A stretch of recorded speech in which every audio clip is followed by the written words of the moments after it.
That's fine. Yep. And we are live. Couldn't have timed it better myself. Oh, stop talking about buttholes. Yeah. It's okay. Hello, welcome back. We out here. How's everybody doing? I'm doing.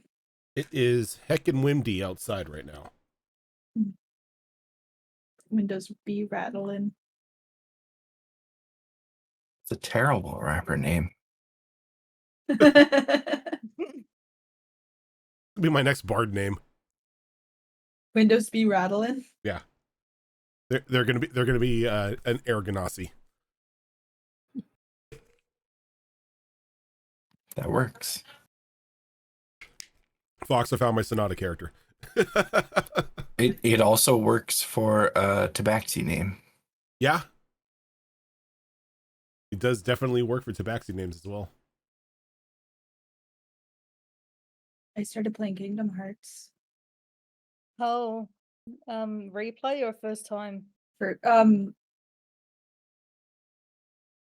I've never finished it and I don't remember much of it, so essentially first time. Yeah. It is the most insane lore that you're ever going to play. It's going to make no sense, but it's going to be great. Have fun.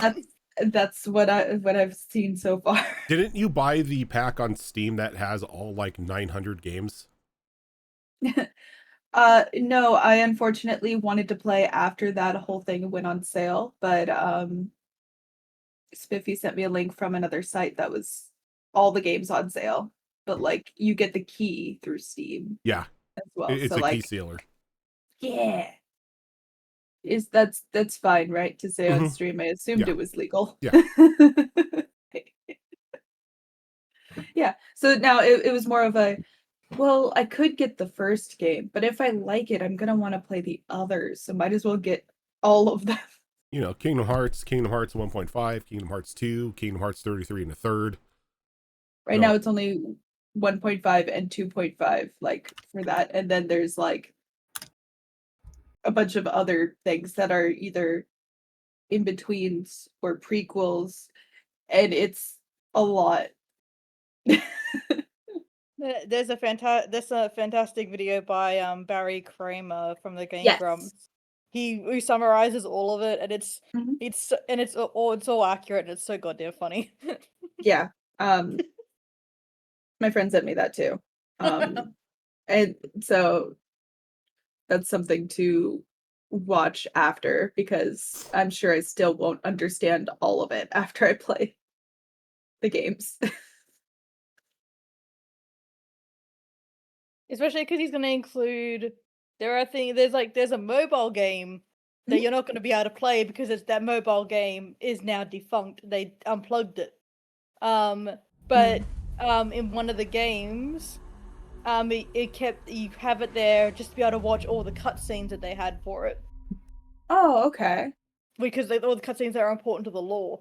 And this mobile game is like technically the first in the timeline because it's set hundreds of years before everything. But there's going to be characters in it that look just like characters that you're going to meet. Kingdom Hearts. Yeah, it always confused me why Mickey Mouse is up in this bitch. Isn't he like king or something? Yeah. Yeah. I'm not sure what he's the king of, but I know he's a king. I think he's just the king of that world. The king of one of the many Disney worlds that are there, because that is literally all you visit, except for like a handful of Final Fantasy-ish ones. I was struggling with one of the bosses, and my friend was watching, and I was like saying, "This is just a happy, fun time Disney game." He said, "Nah, this is a Final Fantasy game." That's like it's a Final Fantasy game with Disney characters in it. Yeah, with the Disney filter. Which boss fight were you having the trouble with? I'm still on. I'm sorry. The Alice one, which is literally the first world, but it's just you know, I was able to jump there. And then Cerberus was difficult. But then the Tarzan world, that boss was super freaking easy. Mm-hmm. So it's like, okay, well, it's definitely a me thing, but those games, it's a lot harder It's than I I expected. think it's just like there are probably some difficult bosses in Kingdom Hearts 1, but all of them have kind of been erased by the second to last boss fight for me, because there is an unskippable cutscene at the Oh. beginning. So like if you lose this fight, you have to go through that cutscene again. So And yeah, again. it's a whole meme to mock this fucking cutscene because Nice. people have heard it so many times. Can't wait. But Kingdom Hearts 2 was the one that had so much. I had so many boss fights. There was so much bullshit. Can I kind of blanked out for a lot of that. I'm not gonna lie to you. That was a lot. Okay, I you're mean, good. Kingdom yeah. Hearts is a lot. And I'm happy for you, but also We what gotta just get. happened? What just happened? Yeah. It's okay though. Cool.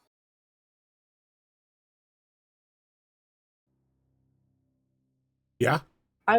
Yeah. So we're picking up from where we left off last episode. After much deliberation, party decided that they could no longer put off making their way to the Vivraous forest. Additionally, by enlisting the assistance of a handful of Partingtons, Avros Marina and their aunt Rena, they have made their way to the edge of the forest, and holding hands, they all stepped through together at the same time.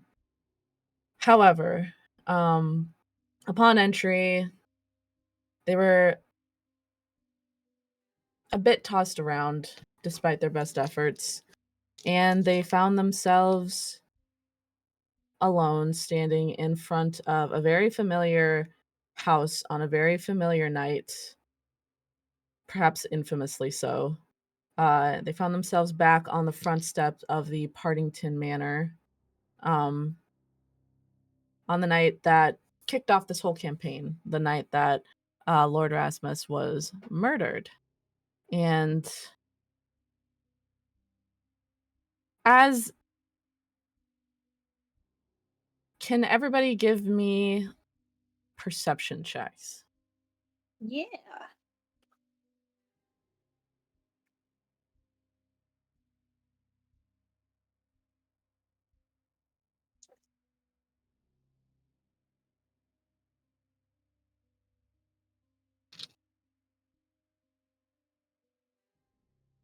What do we get? 18. Okay. 9. Okay. Effie? 11. Okay. Maddie? 8. Okay. You guys are baffled. What happened? I thought we were holding hands. Gaius, you kind of blink through the confusion. And while you're like, why am I alone? You realize that as you look out across the finely trimmed hedges of the Partington estate, the long drive up, the just hint of the forest in the background, which is kind of like trippy because you're in the forest, within the forest, you see the forest, etc. You can see that it kind of like, it's almost like fractals where it's kind of repeating on itself. And as you look at the front steps, you can see that it's almost like it's a mirror image. So you're like, I might be alone here and I might be standing on the front steps, but I don't know if these are the true steps or just something laid out before me like a path.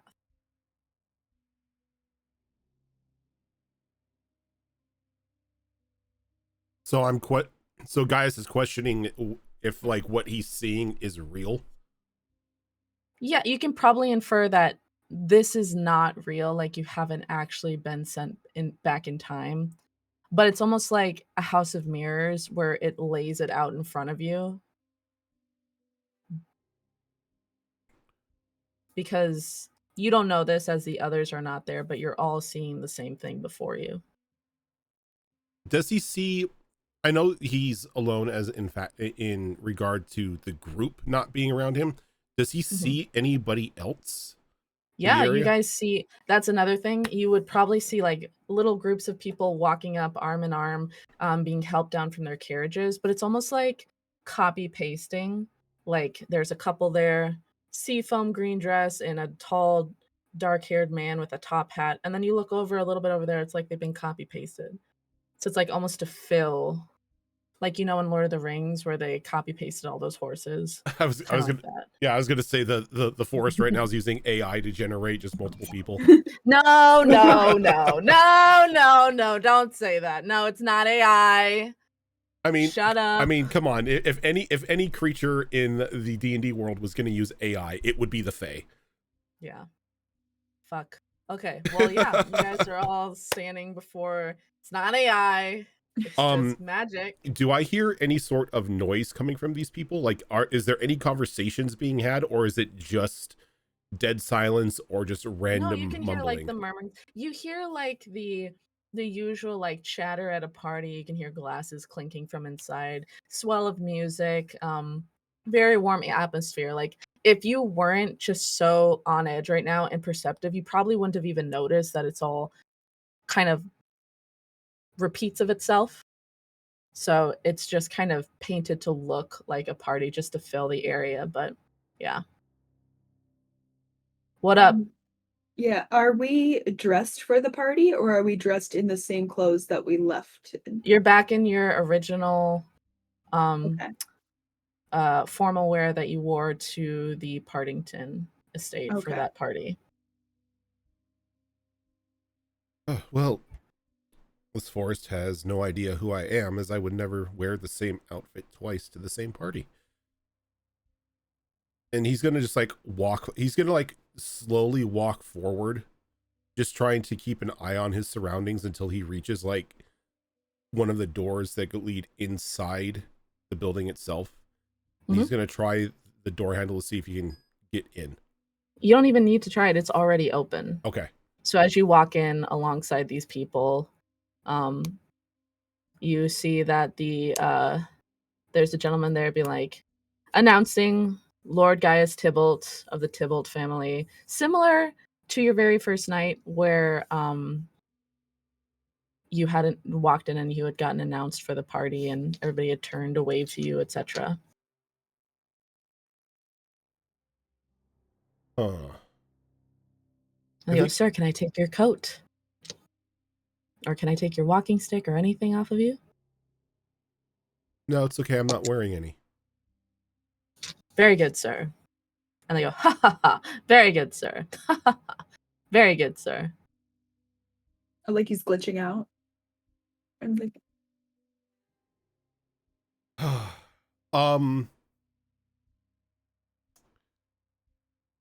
Gaius is going to stand there for a moment and just like run everything through his head, just like getting just a view of everything that's going on, kind of separating himself from the guy who's on loop of laughing and saying, very good, sir. While you're doing that, what's everybody else doing?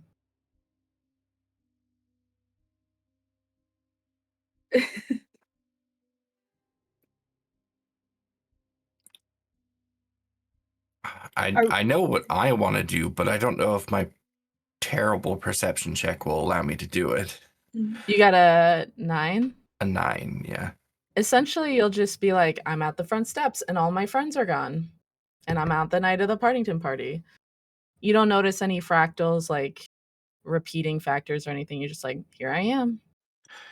Okay. Actually that works since I don't really notice anything too strange aside from, you know, this whole scenario.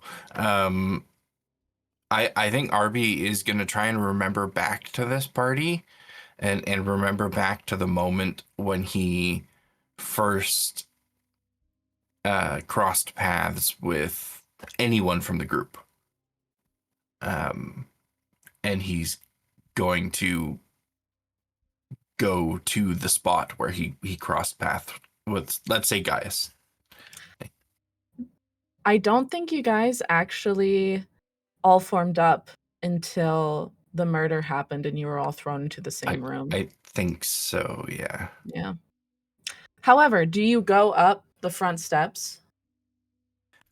Yeah, I think before he comes to the conclusion of, oh, I want to go back to those spots, he will just kind of wander forward in a bit of a confused daze, almost like looking at the unbelievable thing before him as he wanders in. Maddie, Sonari, what's up? So while we are all at the front steps of this, we don't see each other. Correct, yes. You're alone. Got it. Okay. It's interesting. I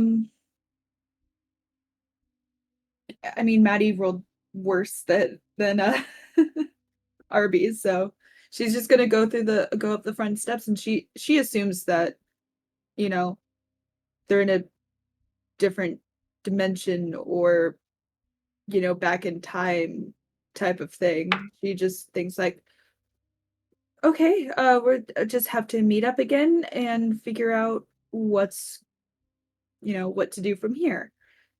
So she does enter the party. And let's see. Are her parents there? You can give me a perception check. Okay.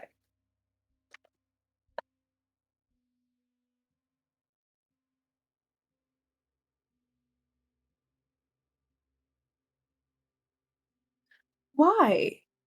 That's an 8. You kind of look out across the mass of people before you on the ballroom as you step up. And you can't really make out any individual faces. Kind of like when you're on stage and the light's on you, you can't really see much in the dark. Sonari, what are you doing?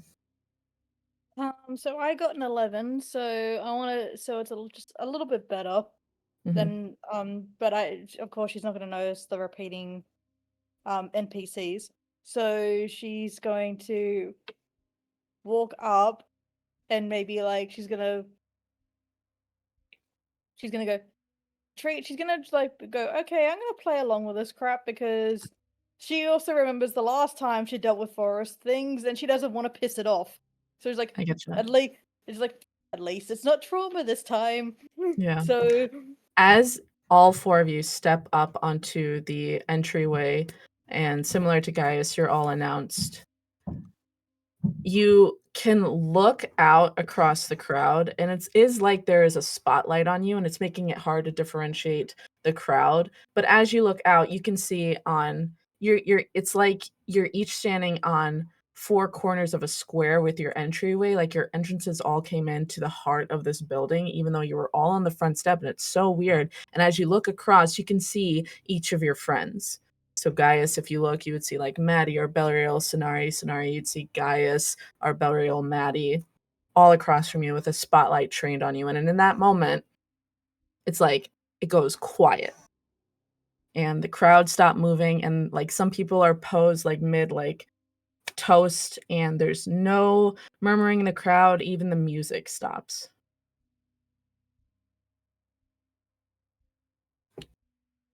And just above you on the chandelier, you hear a voice.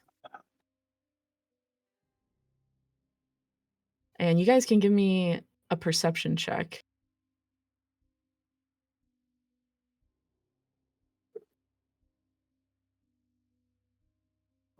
And as you guys are looking around and you're kind of seeing each other, you hear this voice coming down. And he goes, "Oh, I do love a bit of secrets. I do love a bit of fun. I do love some new players. These are my favorite things."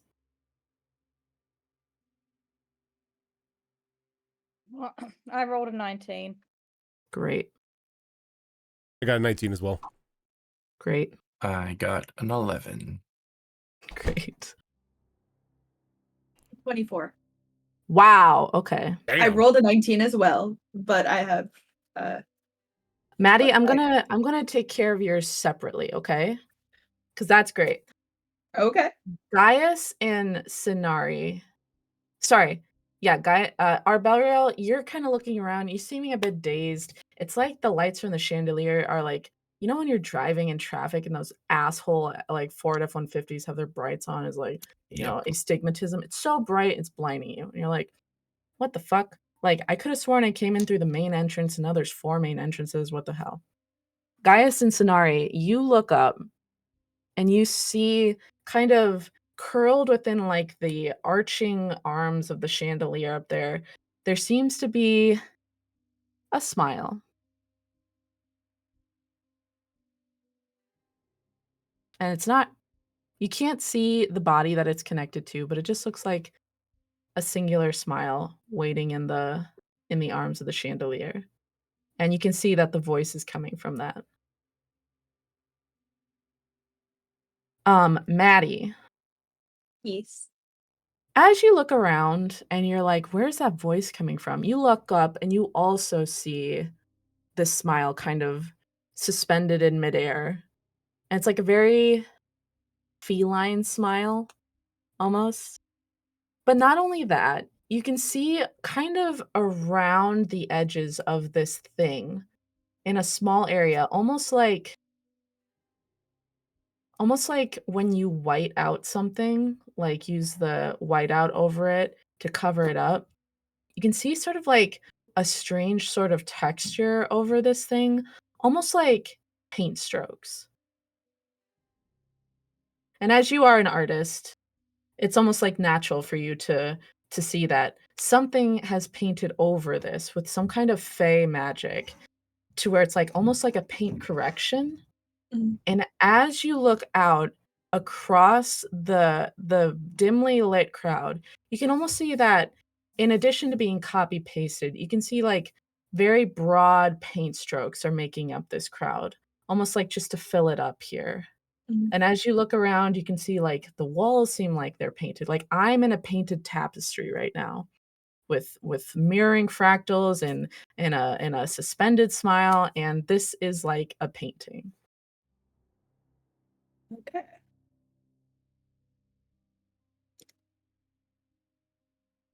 Um, and then with the it was a smile on a chandelier. Do I see that as well, or You did see that, yes. okay? And then that also looks like it's been covered up with the Yeah. paint Hmm. paint magic. Yeah. Okay. And as you guys take in this smile, it's like it's slow, the smile starts to descend, and you can see other features come into view, like very bright green eyes. And it's like it's descending itself from a very long, striped tail that stretches impossibly long until it lands right in the center of the dance floor. And it seems to be looking at all of you, and yet at one of you all at once. It's very odd. But it keeps saying, I love secrets. Come and play. My favorite players. I'm so bored. I want some secrets.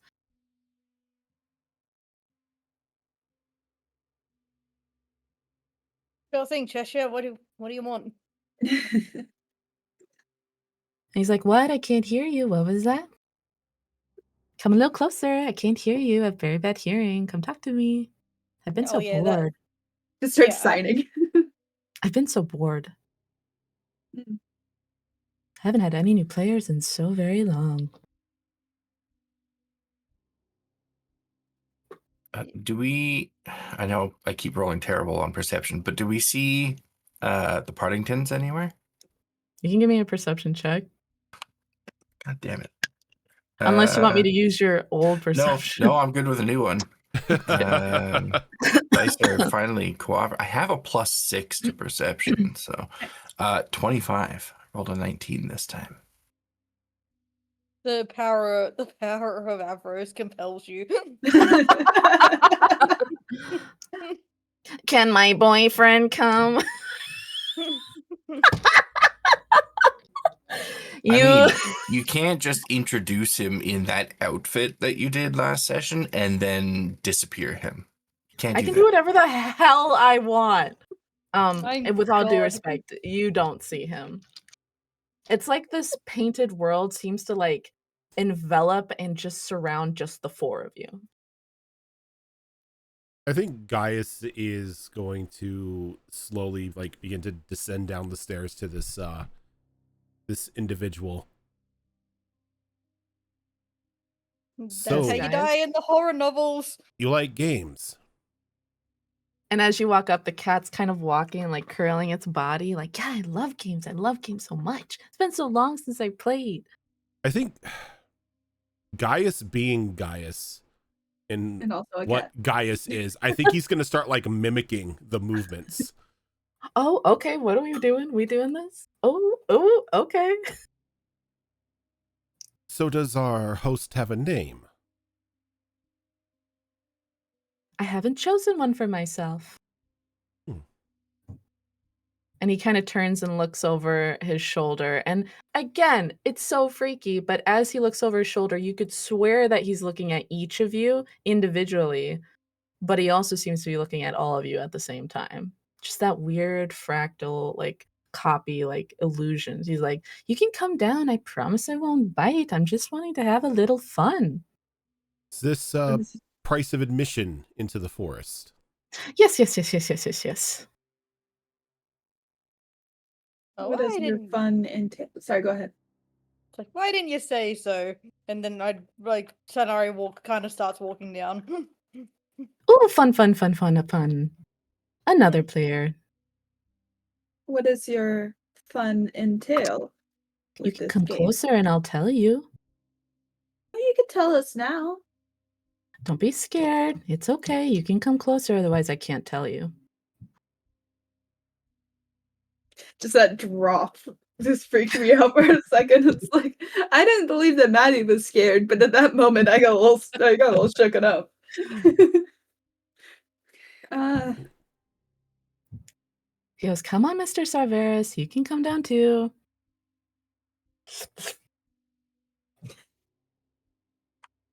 Suppose there's only really one option here. You too, Miss Fitzgerald. Don't be scared. I don't seem to see the other individuals in our party. No, and as you walk up, I mean, you can see each other. You're on your four. I mean Avros, like Oh. the Partington siblings and then their aunt. I would assume that we don't see Gotcha. them. Yeah, no, you don't Yeah. see them. Like there were 'Cause, well, three then- others. Yeah, they're no fun. They've already figured out my tricks. It's no fun anymore. Well, it is Agreed. kind of like cheating when you have a druid of the forest with you. It's like a cheat code. It's kind of not fair. But I have you guys and it's super fun now. Glad And they as- mentioned you. As you guys kind of, I'm gonna assume you guys are all meeting at the center of the Mhm. floor, and it's like as you pass through, it's like these guests that you're walking through just kind of like disappear, kind of like a brush of a hand through like, you know, what, like paint and water. They kind of just like disappear, and you all are standing at the center of the dance floor with this strange smiling cat in the center of you all. Because can I tell you the rules for my game? I'm having so much fun, I promise. How can you play a game without knowing the rules? Exactly. Yes, I know. Would be fair to have us at such a disadvantage. I would never do that. That's crazy. He goes, okay, here we go. There are a couple rules. My first rule is that I love secrets. That's not really a rule. That's just a little bit about me. But I really love secrets, and I want you guys to go find me a secret in this house. One for each of you. Otherwise, we'll be stuck playing this game all night long. And forever. I have a question. You don't have to raise Yeah. your hand here. Okay. Does a secret have to be about each of us, or do we each have to find a secret? No, I already know all your secrets. I mean a secret in the house. A fun, crazy secret. A little bit dangerous too is good. but not too dangerous because I don't want to cause the fun to go away.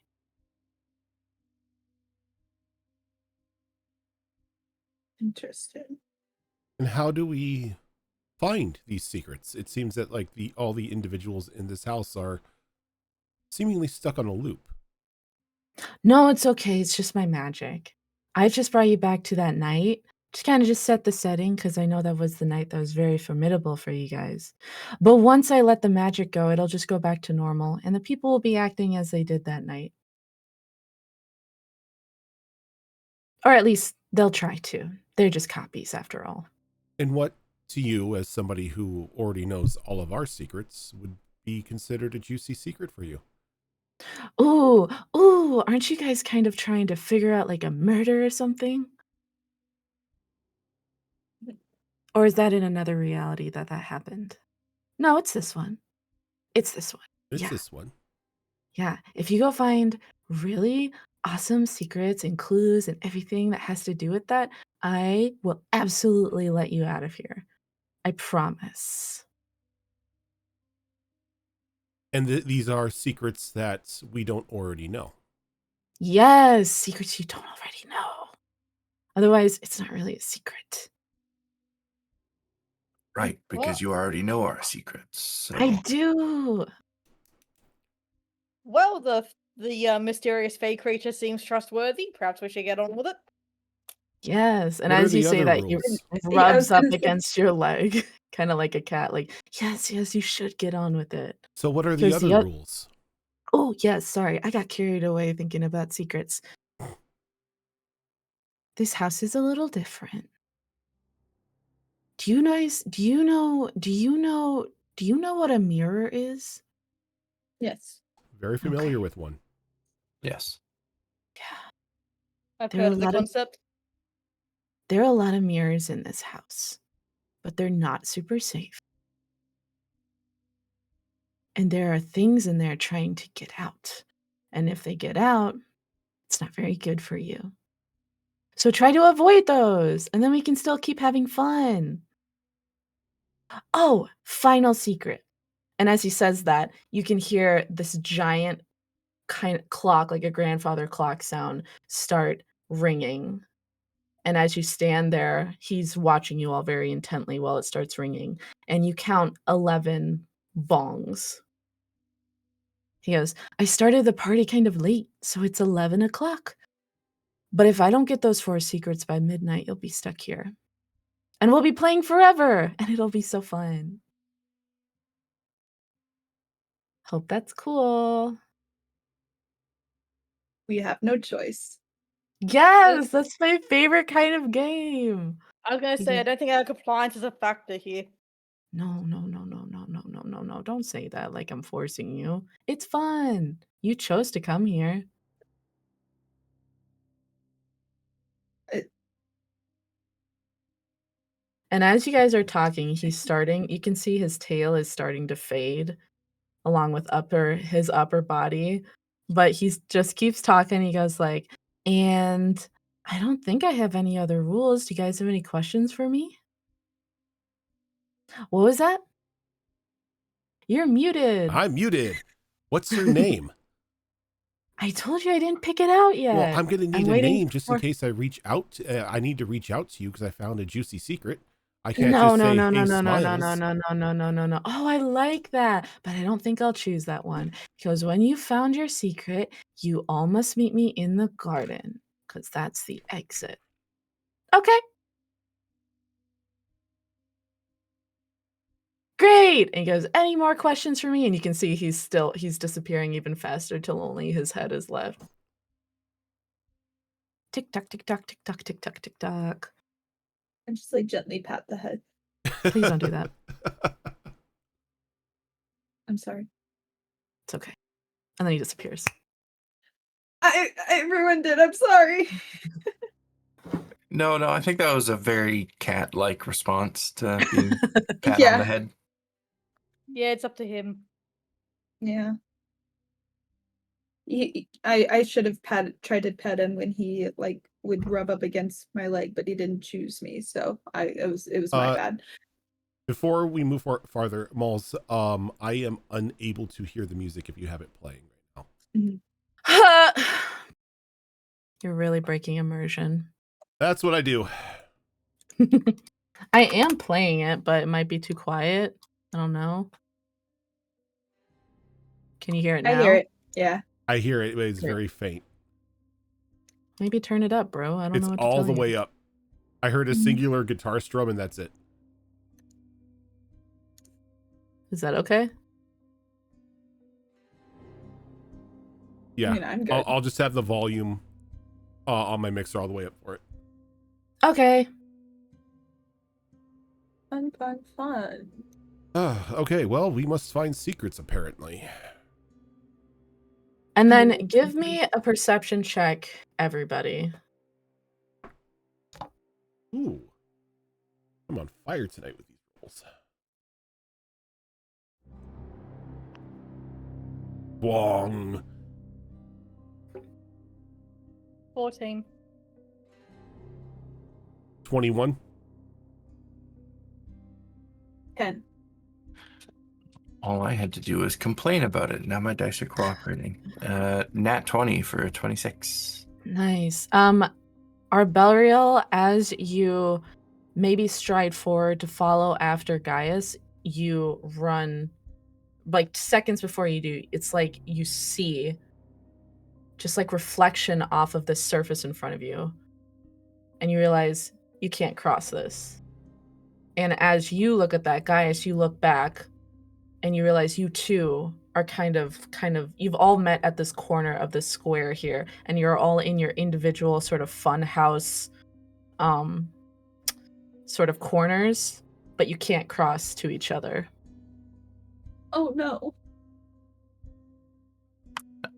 Just And so Maddie, on a 10, you probably walked forward like a little kid and banged your head against it.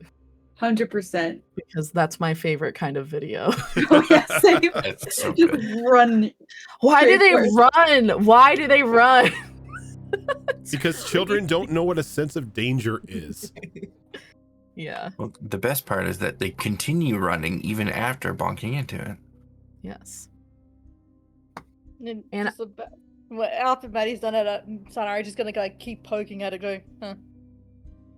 Okay. But we can all hear each other. Yeah, you can all Right. hear each other. And it's only now that you realize your voices sound a bit muffled, like you're behind glass. I have to tell you, before we find our secrets, this whole thing looks painted, and including the cat looks painted over. So we're dealing with something bigger here. Or the cat is bigger than we think. I'm also a little bit concerned about the whole mirror thing. Mirrors can be Sure. dangerous doorways. Which is why they said to avoid, most likely. They probably wouldn't take to us kindly smashing any mirror we see, would they? I think it would probably be wise for us to be as just try not to be destructive in any way in this house, this forest, whatever it is. I guess yeah, we're still technically in the forest. Don't want to break anything. I know how much they don't like that. That'd be the height of Yeah. impropriety. A downfall, maybe. Yeah, one might even say. I don't think we're at downfall yet. But yeah. Well, we're getting there real quick, though. Okay. Okay, so you guys are kind of cordoned off. Okay. But as you turn around, you can see that behind you is no longer the front entrance of the house that you came in through. It now opens up to a new corridor of the house. And as you... Maddie, I would like you to tell me a spot in the house that you would like to check out.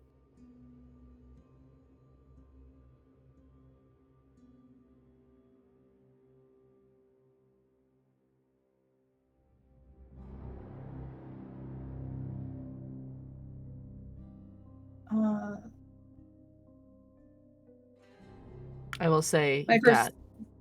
Go ahead. Yeah, go ahead. I was gonna say my first thought was the library, but I'm not sure about the secrets regarding That's fine. everything. Yeah, no, I get it. I would say you've got a library. You've got like, I'm trying to remember where you guys kind of went on your first night there, but you've got like Yadira and Rasmus's room. You've got Rasmus's office. You've got the gardens. You got Avros and Marina's rooms, which you've already been to, but Can I don't know. There's a kitchen. There's stuff like that. Okay. I'll go to Rasmus's office. Okay. And as that thought appears to you, I'm just going to bounce off that really high perception roll you had earlier that allowed you to spot that this was all painted, like a painted tapestry. You see, it's almost like an invisible hand paints out the path before you. Mm. And these winding halls, like with these really delicate paint strokes, appear. And you can see Rasmus's office kind of down a little bit kitty corner from your current. Okay. Just so I make my way towards the office that I said. And the others see this happen, like see this whole pathway open before you, and they don't. It's like no idea how that happened.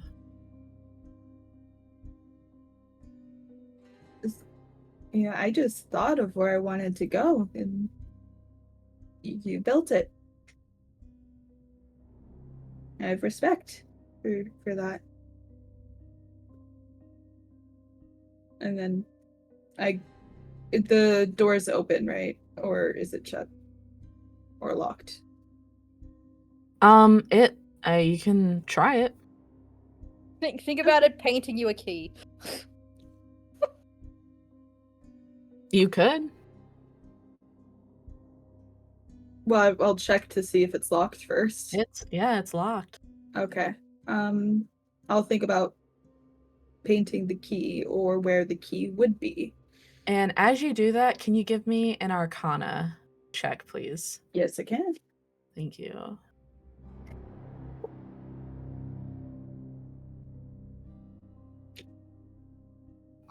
So I rolled a 1. I will say you can do this with advantage. This is my 3rd dice that I've been trying to use. I wanted to paint me a key and erases the keyhole. I could just cast knock, but now this is serious.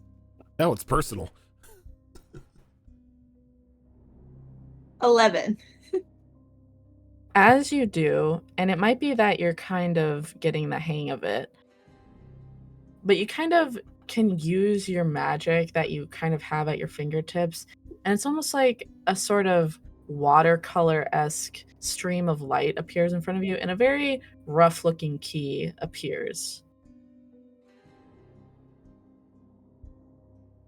Cool. Okay. I'm gonna try unlocking the door and see if it works. Okay. Really quick before you walk in, where is everybody else wanting to check out? I will say you cannot pick Rasmus's office. If any of you tried to think of it like, I'm going to meet up with Maddie, I'm going to go to Rasmus's office, it doesn't appear for you. Going off of the hint that the cat gave us in regards to finding secrets and mentioning the murder, Geist is going to go to the scene of the crime. Okay. And as you think of that, you can see this long hallway appear, and at the end of it is that same banquet room where Rasmus was killed. Damn, there goes my idea.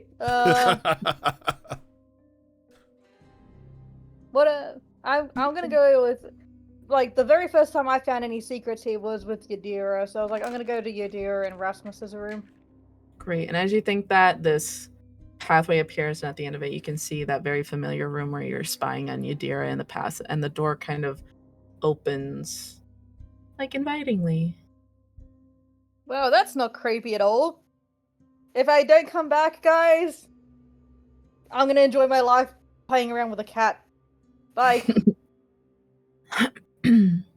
Belial. I think I'm gonna go to the kitchen slash pantry area. I don't know if they store their like drinkware and stuff in the same place that they would store their wine per se, but that's where I'm aiming to go. Are you wanting to go check out like their winery? Well, I want to go check out specifically where their drinkware would be stored, since I Like cups and believe, stuff? yeah, that was related to the murder in some way, as he drank from the goblet before dying. Mm-hmm. Sure. And as you think of that, the hallway opens up and you can see and you can almost hear like the sound of like many people talking down at the end of the hallway, but the door to the kitchen opens up. Okay. Walk through. I will actually jump to Gaius. What's up? Gaius, as you head through to the banquet hall, as you walk closer, you can hear like the hum of people talking and music starting up again and laughter and whatnot. And as you approach the banquet hall, you push it open and you find that it's empty because dinner hasn't been called yet. People are still mingling and dancing, etc. The only thing is, as you walk in, at the end of the hall, you see a mirror. It's very tall and ornate, and it seems to have a perfect, like, clear, like, almost dark surface, unbroken, but you don't see anything in it. Is the mirror near where Rasmus was killed, or is it on the opposite end of the banquet hall? It kind of is, but it's not exactly where he was killed because Rasmus was at the head of the table, but it's kind of off to the side, like someone just like, oh, here you go, and just pushed it off to the side. Let's see. And as you open the door, you can hear like, Gaius. Yeah, we're ignoring that. Gaius, I have a secret for you. I assume it's coming from the direction of the mirror. Yeah. Yeah, I know. But you can give me a perception check. That is going to be a perception of 18. You can hear a voice coming from it, but it sounds like your voice. That's not creepy at all. He goes, I just want to talk to you. He's going to ignore it, given Okay. that the cat gave him direct warnings not to engage with the mirrors and to, avoid them at all costs.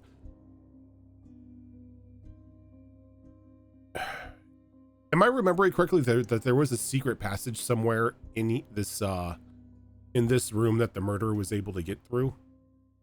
No, I mean, there was a door that led to the waitstaff, like where they were coming in and out with tables and stuff. That is where the mirror is kind of up against. Oh, okay.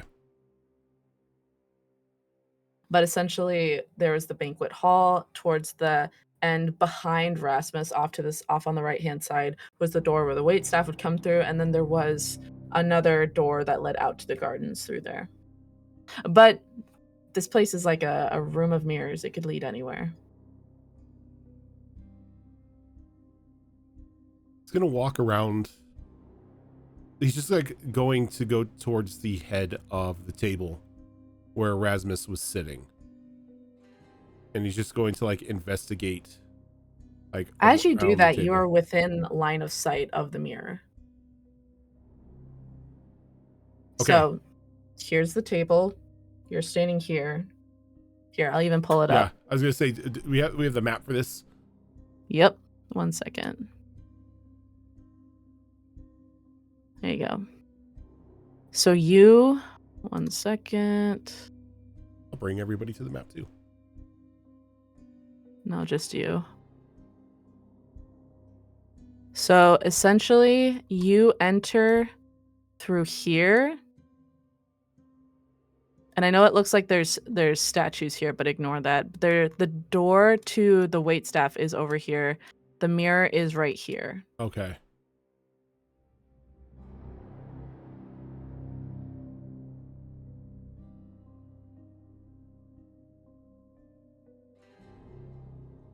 And so if I were to go up here,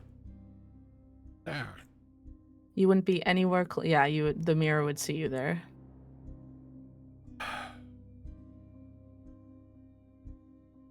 As you walk up there,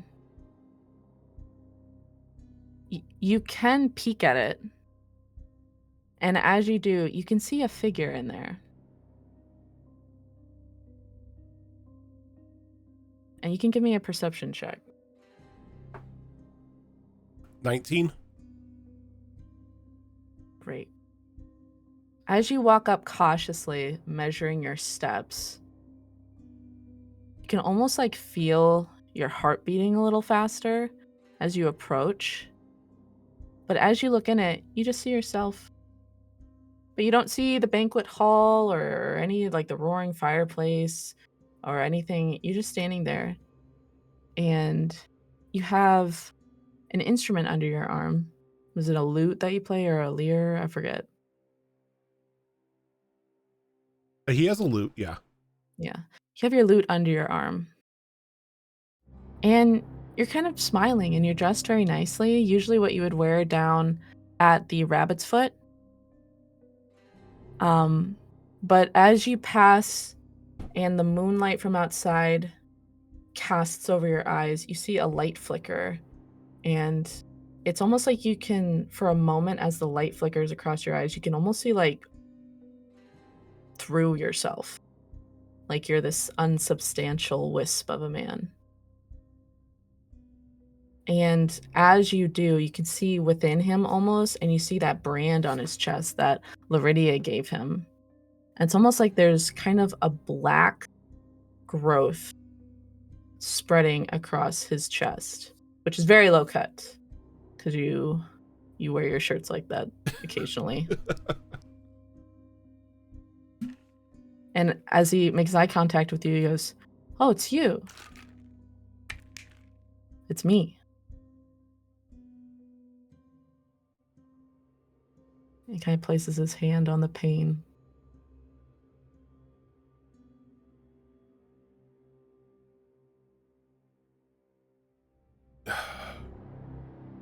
Is there anything that I can take and throw over the mirror? Like a tarp or something?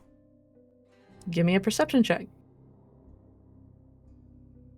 16.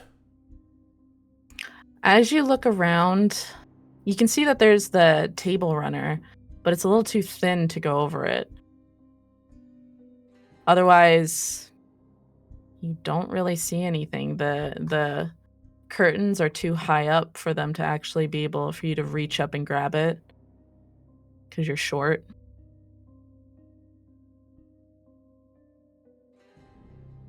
He goes, "Wow, it's you." It's like I've never had myself in here before. Because what are you looking for? You can tell me. I'm you. Gaius is just gonna smirk and he's gonna turn and walk away from the mirror. He goes, "Don't do that." And if you look over your shoulder at that, you can see slowly like a hand is coming up over his shoulder. And it's a woman's hand with very long, like sexy nails. And then there's another hand coming up over his other shoulder, and it's a man's hand. And there's another one coming up over his torso, kind of like coming up to caress his face and stuff like that. And you can see fear in your eyes in the mirror. He goes, "Don't do that." As these hands are starting to come over him, touching him and everything. Thinking back Just, to please what, help me. Please help me. Please help me. thinking back to the cat said not to interact with the mirrors. And seeing as how this was a very clear set rule that was set out by the cat, He didn't say don't interact with them. He kind of said, like, just a heads up. There are these mirrors out there. They're guards. If they break, good luck. so don't break the mirror. And as he's going, like, please help me, he reaches his hand out and he's trying to, like, bang against the glass. And he uses his lute and he tries to bang against the glass. And as he does, you can see one really massive crack appear on the mirror pane.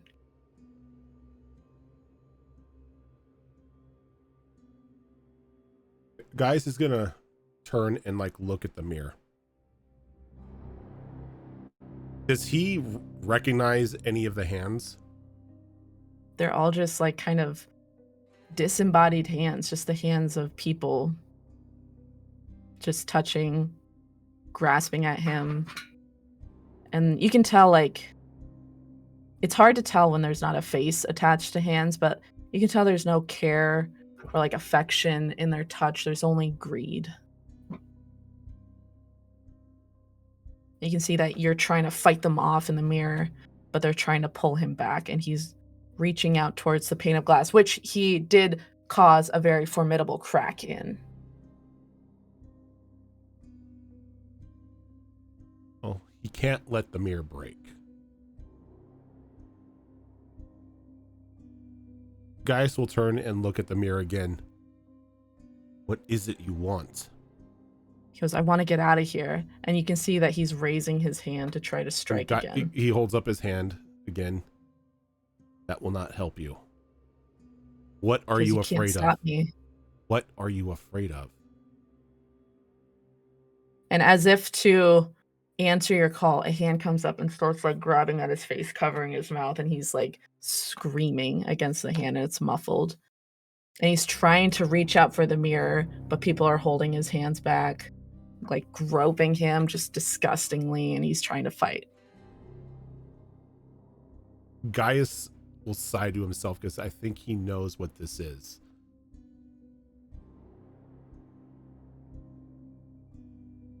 Give me an insight check. Ooh.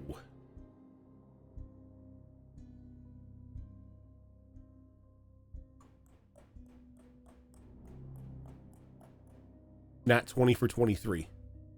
You're looking at this and you realize that as you had been about to leave, the mirror had sounded afraid, like, don't go, don't do this, don't leave. And you realize that as you had entered into the room, it was almost like the mirror materialized once you entered the room.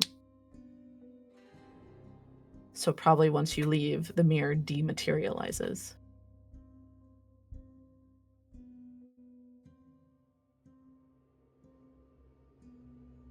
Thinking back as to how he got into this room,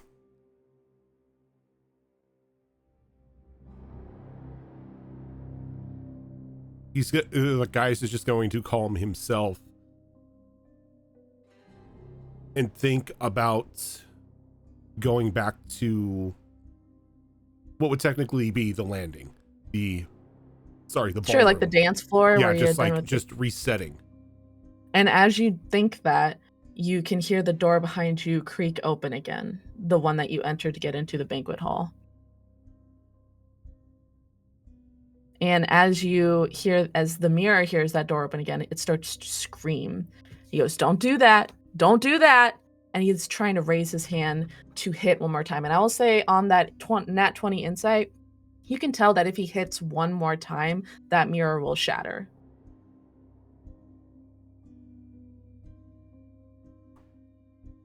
How far away am I from the door at this moment? I would say far enough since away so I can't sprint to it. Because if the mirror is up here. Yeah. I will say that he has to form a strength, do a strength check against these multitude of hands that could give you enough time. I will say, give me 1 second here. Help me. This would be a strength saving throw, and you, Gaius, don't have a super great strength, so neither does this one. Gaius has an I- 11 strength. Yeah. I will say that DC 15 strength saving throw, and that is a 3. So he's still fighting off these things. You do have time to try and run for the door, but you can only move your movement. Can I dash? Yeah, absolutely you can dash. How far would that get you? If I dash, it would get me 60 feet. Okay. So I would still be 20 feet away from the door. Okay, and then so you want to do that, and then he can do another strength saving throw, unless you have anything that would maybe cause him disadvantage or distract him or There is anything like something that. I can do to cause a distraction. Sure. You can tell it to me, and I can tell you how that goes. Gaius has has a bardic ability, called Mantle of not Mantle of Inspiration. Sorry, Enthralling Performance. Mm-hmm. The only downside is I have to have I have to perform at least 1 minute in order for it to go off. So I don't think it's going to help here. Sure. But you can definitely just run if you have something else you'd like to do magically. Otherwise, I'm going to have him roll another strength saving throw, and he has to roll a 15 or higher. let me see.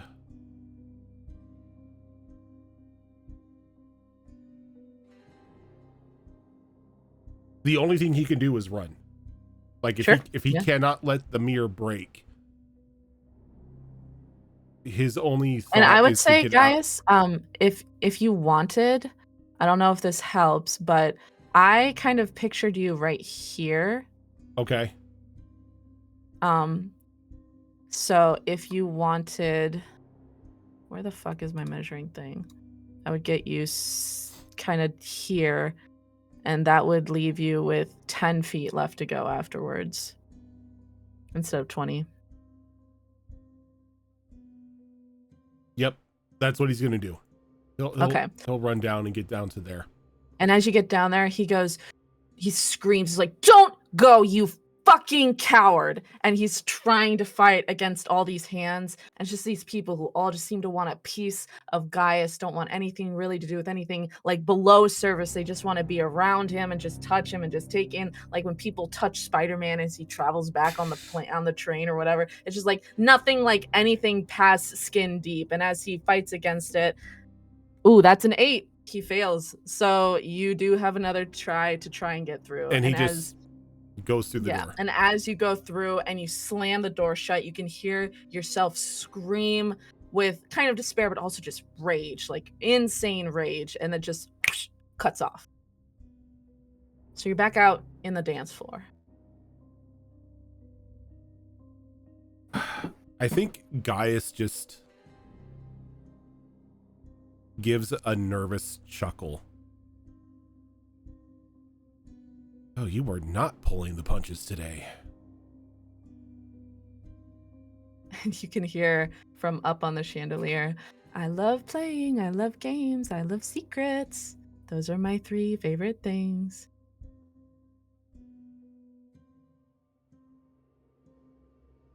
I'll take a break on Gaius. Okay. Our Belriel. You're going to the kitchen? Yep. Cool. As you are walking down the hallway, the atmosphere back there, you can hear it's getting louder, like the clanking of pots and pans and whatnot, and kind of voices raised. As you approach the door, you can almost hear like a buzz coming from in there. Like where it's almost artificial.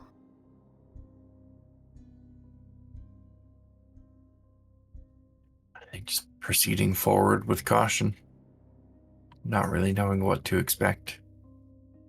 And as you push forward into the kitchen, you can see many a cook, waitstaff, etc. seem to be running around the kitchen, like ducking around each other, be like, "Knife behind," like corner, etc.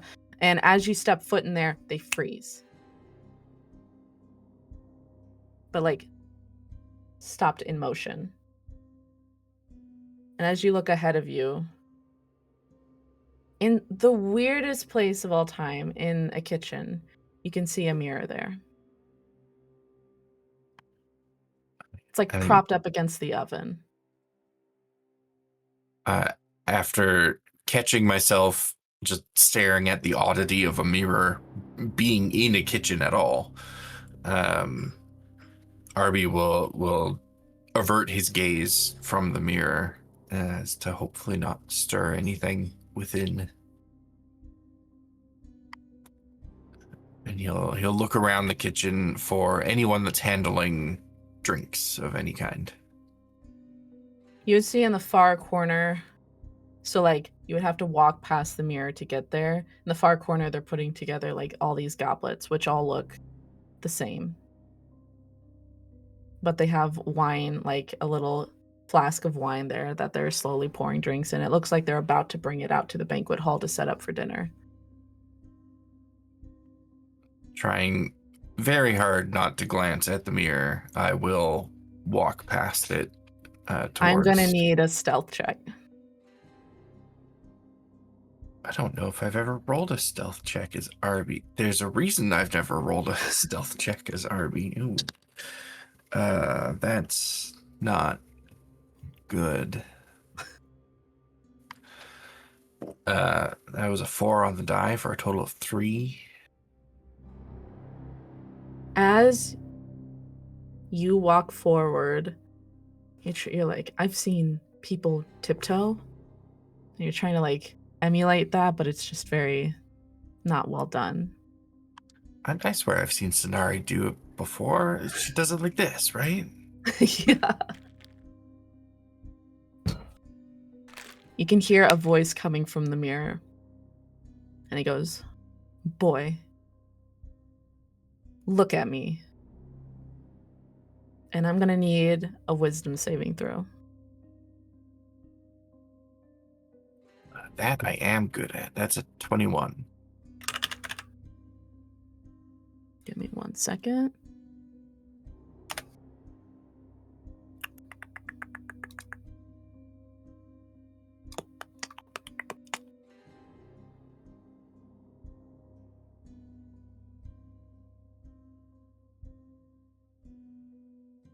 And you can feel that this mirror had tried to cast command on you.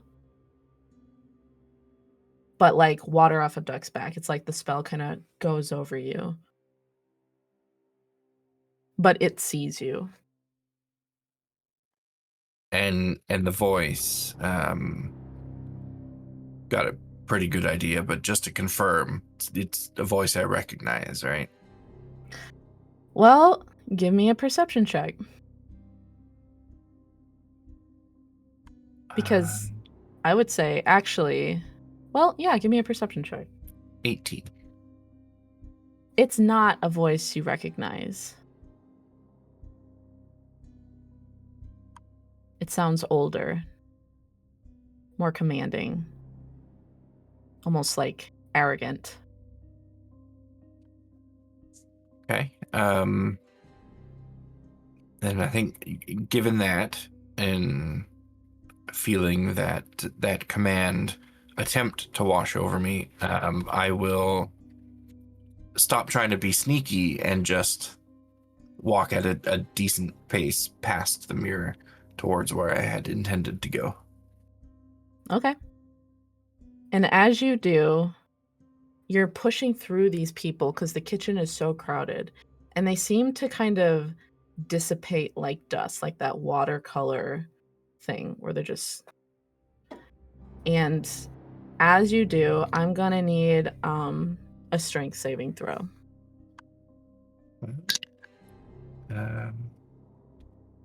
14? Like, is that with you adding something? Yeah, I only have a +1 to my strength. Okay. As you do, you can see that as you dissipate these people, as you push through them, you can feel the ground below you starting to, like the foundations of the earth are kind of weakening under your feet, where it's like you're sinking into mud. looking down at my feet, am I actually like sinking into the floor? I would say Or- you're kind of like, as you step, it goes kind of ankle deep, and you have to rest your foot out. And And as you I hear it try- again. Look at me, or you won't get much farther.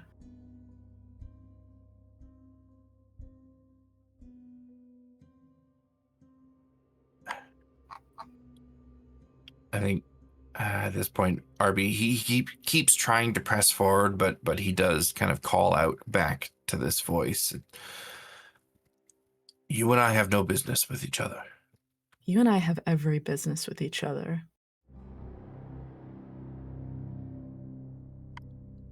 Whatever your game is, I want no part of it. Because, you don't understand. We have the exact same game. And if you looked at me, you would see why.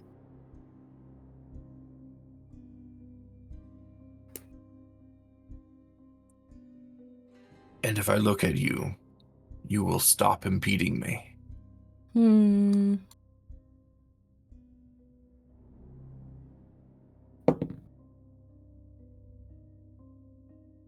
I guess you'll have to see.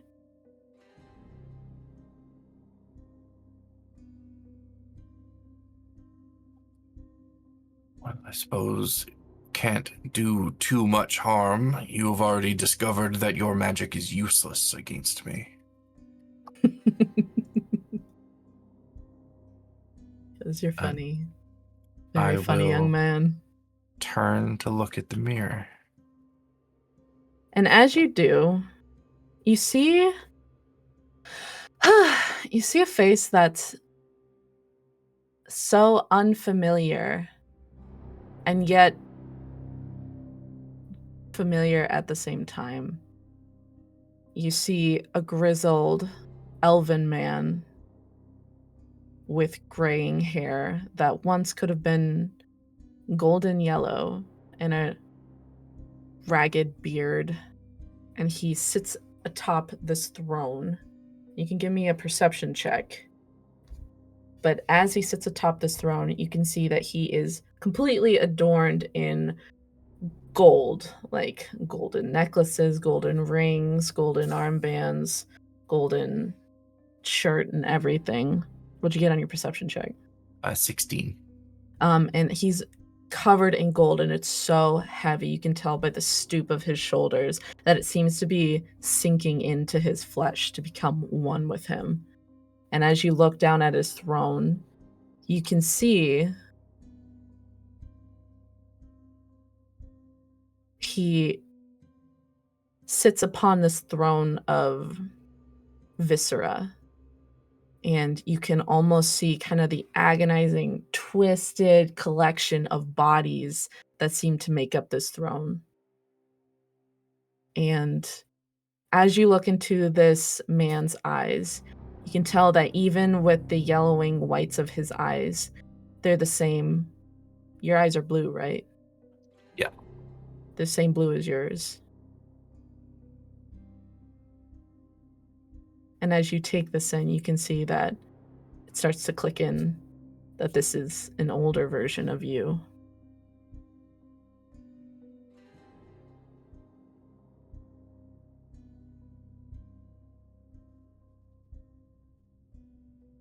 I've done what you asked. I've looked at your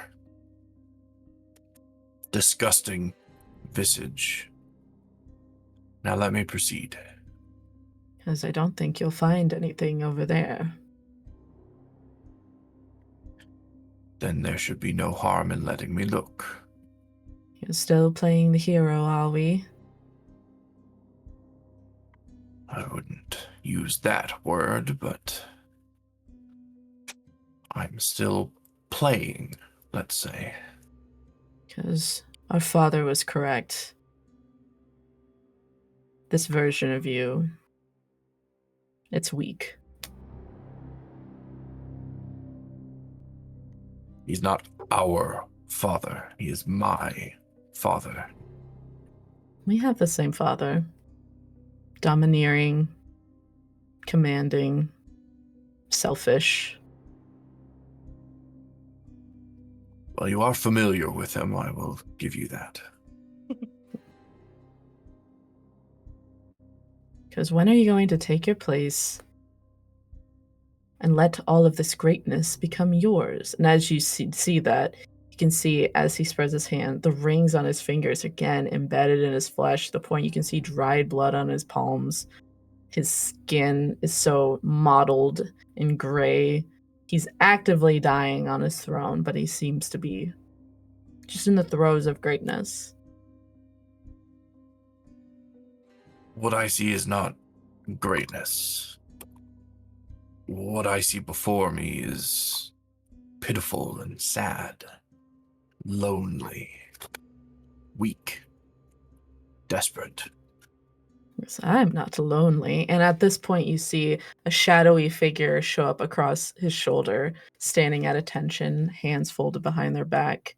And they lean forward to kind of whisper in his ear. And he kind of laughs and he gives her like a little. And the shadowy figure walks up, pulls back a fist, and strikes against the mirror. And you can see that this creates a partial crack. Nothing where you're like, this thing's about to snap in half. But you can see a tiny fissure appear on the pane. He goes, I'm going to get out of here.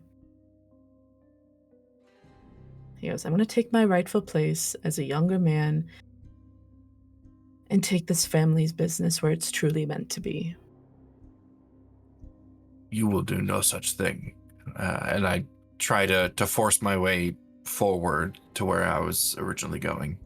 I will say that you can give me another strength saving throw. Unless you wanted to do something, I will say that you can tell. Give me an insight check really quick before you throw that strength saving throw. Insight is dirty 20. You can tell that he's using all of his concentration to focus on keeping the floor difficult for you.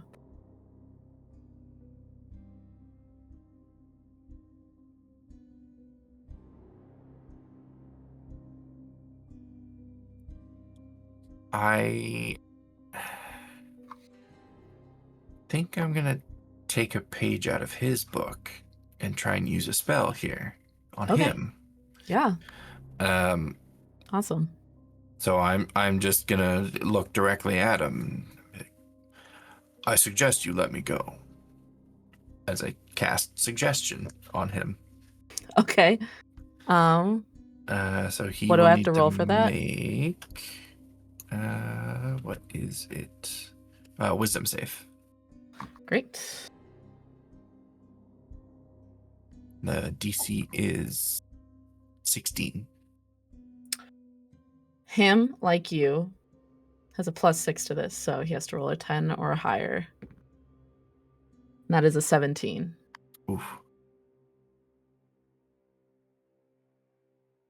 Because looks like we're evenly matched. And you can tell he's trying to like a surge of that concentration on the floor again.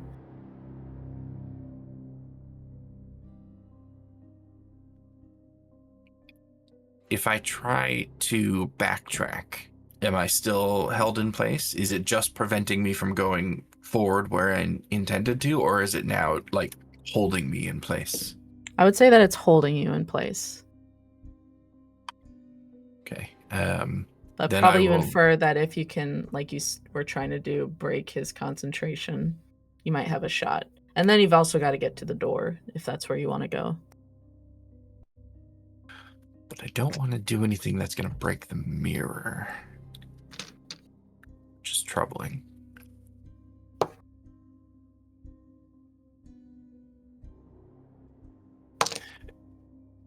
Can I see, is he just sitting on this grotesque throne in like an empty dark space, or is he in like an actual room? No, it's like an empty dark space. Okay. And how large is the mirror? Pretty sizable. Like if he stood to his full height, he would be slightly taller than you. And does the mirror have like a frame to it, or is it Yes, just it's like gilded gold. That might make this difficult because that frame is probably heavy. We're gonna try it anyway because I've got nothing else that's like doable at range here. Okay. I'm going to just apparate my mage hand Okay. and have it grab the top of the frame of the mirror and try it, tilt it down. Not drop it. I don't want to break the mirror, but I want to like tilt it down so the mirror is face down on the floor, basically. To try and break like his concentration? Yeah, just to break line of sight, to shut off his vision from where I am and from me. But Mage Hand does have a weight limit, so I don't know how heavy the mirror is going to be. Mirror's pretty heavy. However, I would say that if you tilt it forward, you could rest it leaning on like one of the mini counters in the center of the kitchen, so it's resting against that. So it's like, Yeah, I'll do that. Okay. And then I'm gonna roll with kind of disadvantage for how he's gonna hold on to the spell. Okay. Well, as you tilt him down, it's almost like you can hear kind of like a huff of exertion, as like it's almost like the occupants are kind of like shuffled a bit as the mirror tilts, and you can see that the floor releases your feet. As soon as I feel it release, I'm gonna rush forward to where I was intending to go, because Okay. now the mirror is blocking the path that I had walked across, right? No, I would say that kind of hard to, but essentially there's like 3 separate counters. You're walking alongside one of them. On the opposite side is where the mirror had been, and it's leaning against the center counter where it's resting against. It's like an Gotcha. island. Okay. So you can head forward, and you can hear like cursing coming from like the mirror, like swearing and kind of like beats against the mirror. I will say they're probably going to try to break it again. Just in terms of game speak, these mirrors have a total of 5 kind of hit points to them, and I'm rolling a d4 to see how breakable they get. Currently, you're about halfway through. If they make another one, if they roll a 3 or higher, that mirror is going to shatter. So you have a limited amount of time to run up and check out those glasses. What are you looking for? I trying to remember if he had. I was seated pretty close to him at the dinner.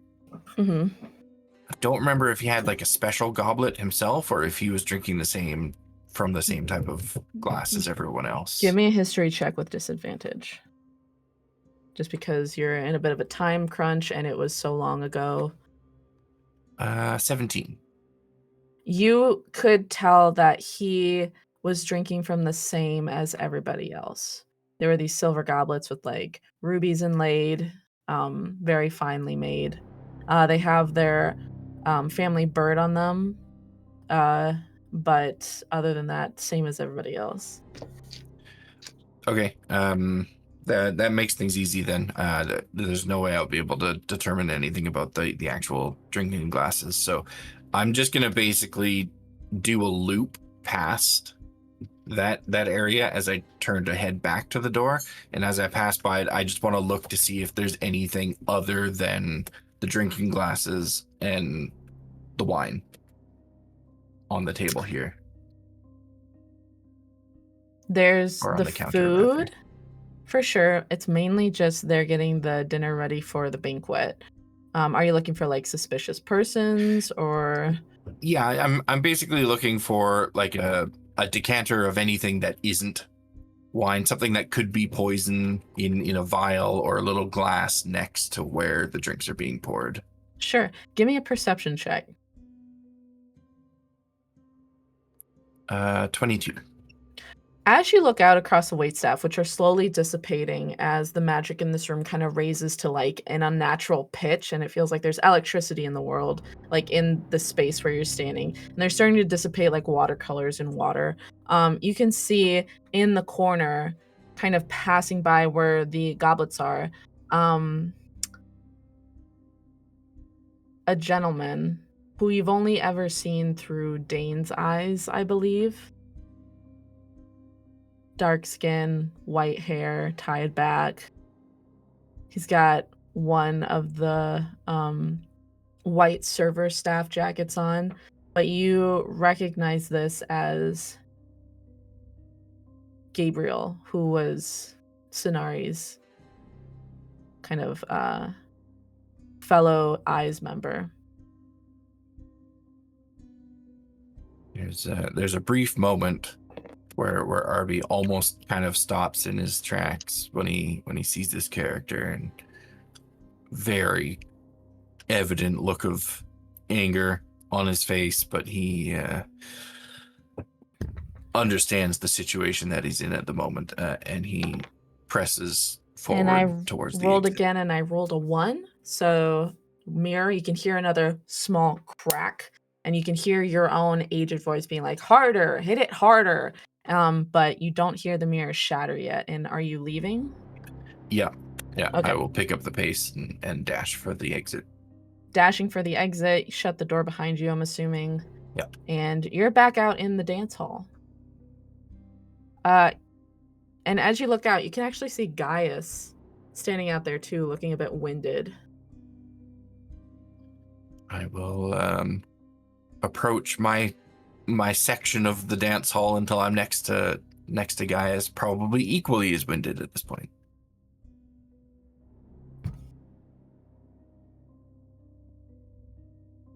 You guys can still talk to each other, just sounds like you're talking through glass.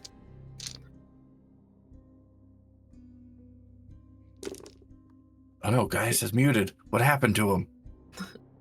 This I glass keep is muting myself. bulletproof. Bulletproof glass. Oh no, shit. You run into the mirrors too. Yeah. Rather unsettling. Did you find anything on your end? I didn't find anything that we didn't already know about. Same here.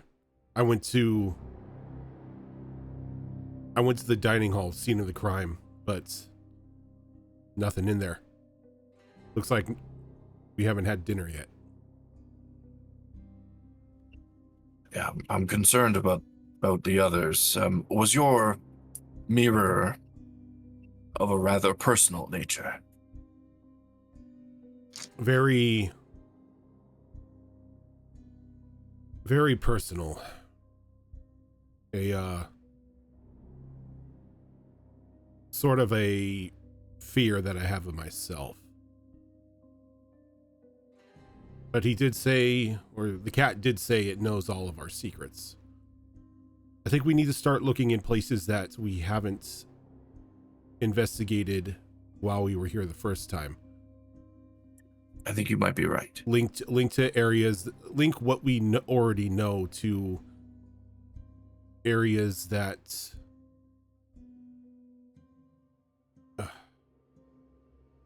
I'm losing my words. Like, we know who did it, we know how they did it, and we know where they were encountered afterwards by Yes. Obadias. Who's still in jail, by the way? I'm going to look for how they got in. It's not a bad idea. I think I'm going to wait here for the others. And once they return, we can discuss where else should we check out.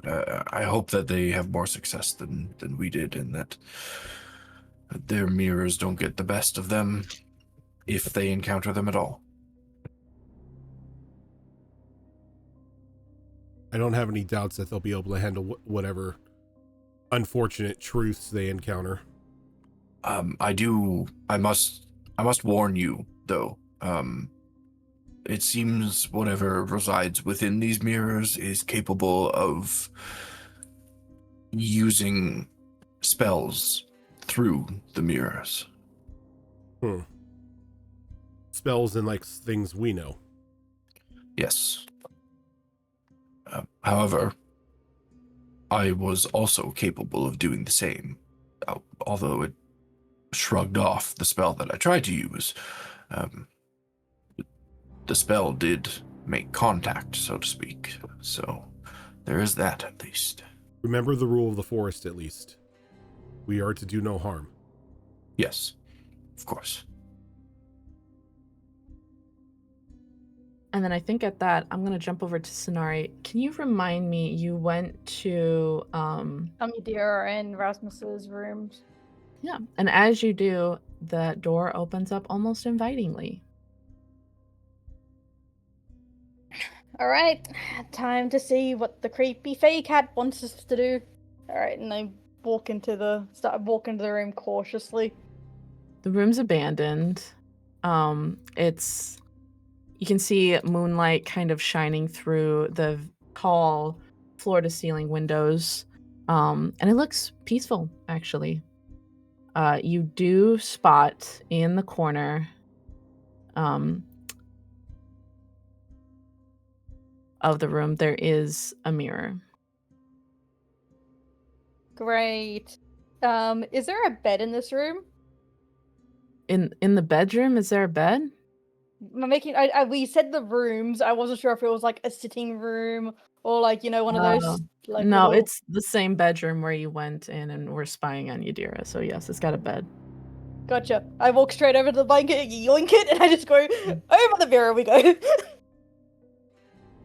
That's what you're doing? I'm gonna grab the blanket and be like, yep, not dealing with this. Okay. Over the mirror.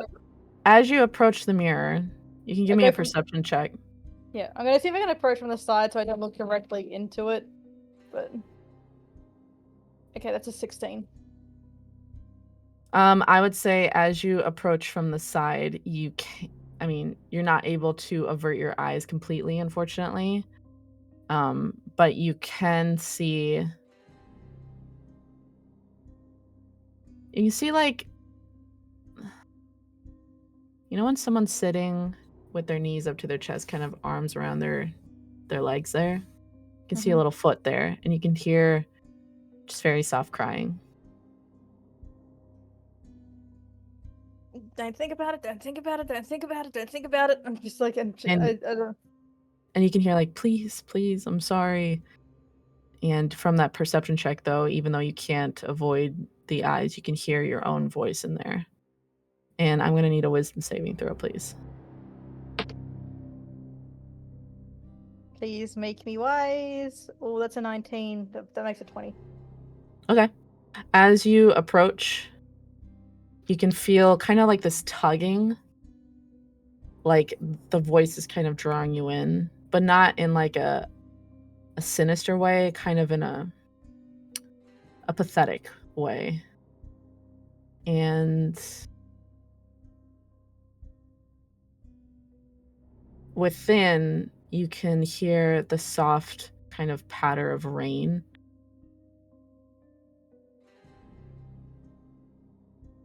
On kind of cobblestone streets. And you can hear the shuffle of people walking by.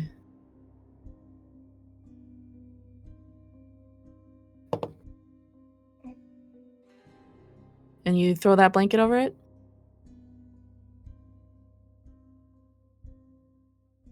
Yeah, she's gonna still throw the blanket over it. As you do that, it is quite a tall one. And I will say the bedspread's kind of heavy, but you do manage to get it over it. And as you do, you can hear the crying ramp up. And just unable to stop crying. And it's starting to kind of wheedle its way into your head a little bit. But Nope. as you are looking around the room, I need you to do a perception check, and I need you to do it with disadvantage, please.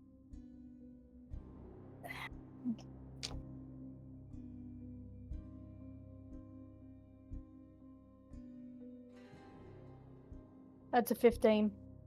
Okay, what are you looking for in here? Anything that's different from what I saw before. Her diary, if that's still sitting out there, because Yeah. You know exactly where it is too. Like even if you had rolled like less on that, you still know exactly where that diary is. It's in her little drawer. Yeah. So you could go grab that for sure. Yeah, I'm gonna grab that. Anything that kind of like, and also just keep an eye for anything that like might look out of place, or, and also, like, you know, I'm a rogue. If there's any secret contraptions in this desk or anything, I'm looking for it. I would say on a 15 you don't see anything like a trap or Okay. anything.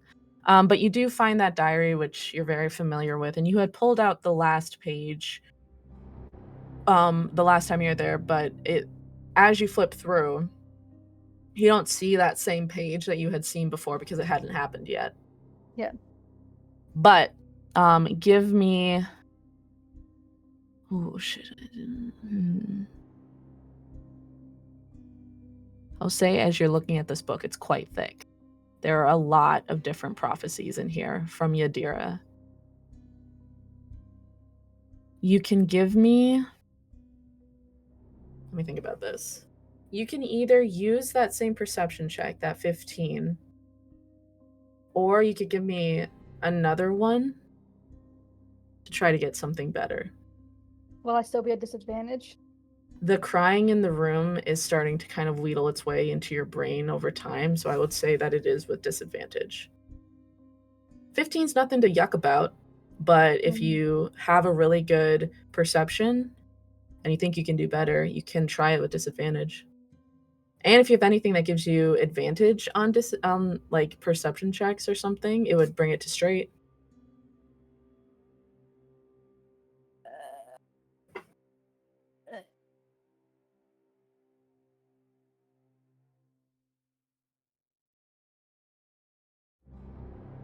Don't think I can help myself.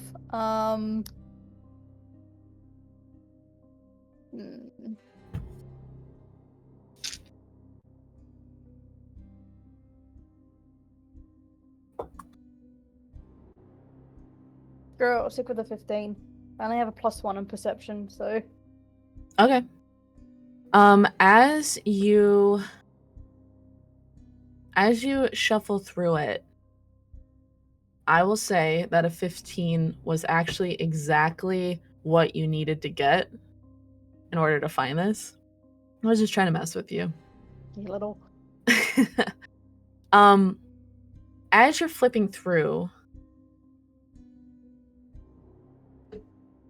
you see there are a lot of prophecies in there that seem to kind of talk about commerce, crops, political things. Boring. There's one page in there that catches your eye. And it's really weird because you're not a caster or anything. You're like, I don't know this fucking magic stuff. But it almost seems to be like a recipe for a spell. Interesting. And you see at the top, it says to break power.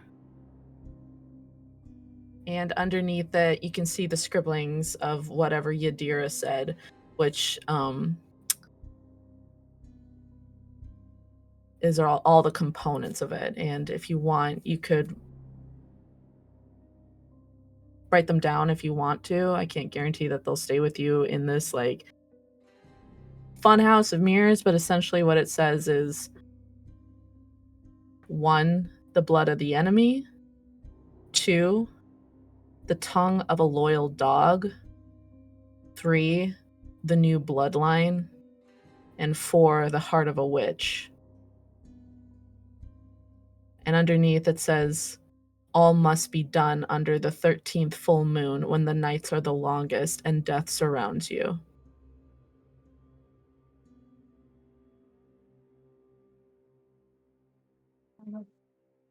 God.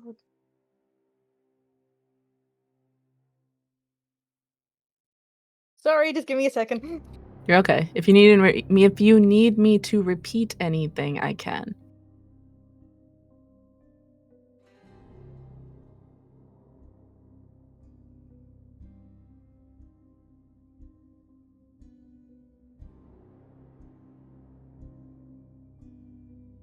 So must be done by the 13th full moon when the night is longest and death surrounds you. Must be done under the 13th full moon. Under. When the nights are longest and death surrounds you. Yeah. So yeah, blood of the enemy, tongue of a loyal dog, the new bloodline, the heart of a witch. The new bloodline. Harvard. Okay. She is going to. She instinctively goes, maybe I should rip it. And I went, oh, hold on, this is probably a forest thing. Don't do it. She's like, don't damage things. Don't take things if you don't want to put anything in return. Naughty, naughty. And she's like, which means I can't take the book either. Nope. She's gonna take a moment and just take a.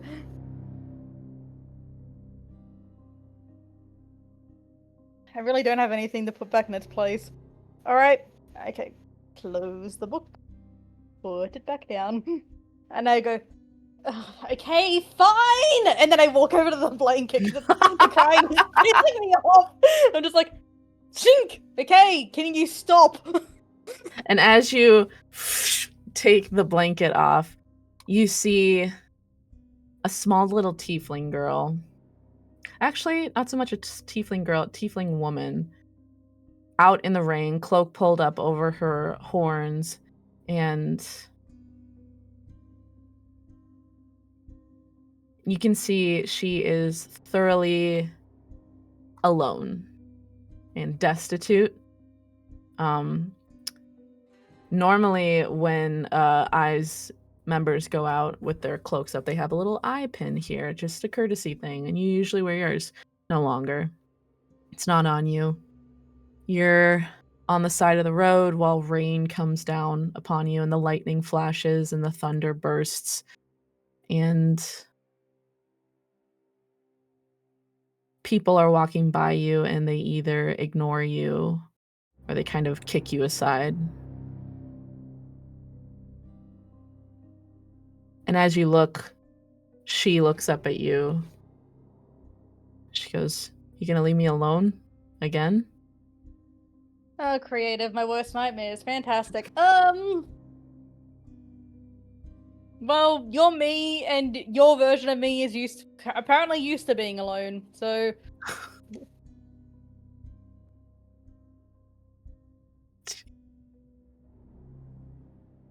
And as she hears that, give me 1 second. She rises to her full height, which you can tell is slightly taller than your actual self. And she goes, Well, this is bullshit. Yeah. She goes, "I'm so tired of people not seeing me, of people not caring, of being alone." And she pulls her fist back and tries to slam on the mirror. And I'm gonna roll for that. What did I get? Okay, that's a 2. 2 out of 5. A fissure appears on the mirror. And you know that if she does another hit, on a 3 or higher, she could definitely break through. I'm gonna have to control. She goes, "You're gonna take my place. I'm so sick of this. You are taking my place." And she winds up for another punch. I would really... You don't... Let me think.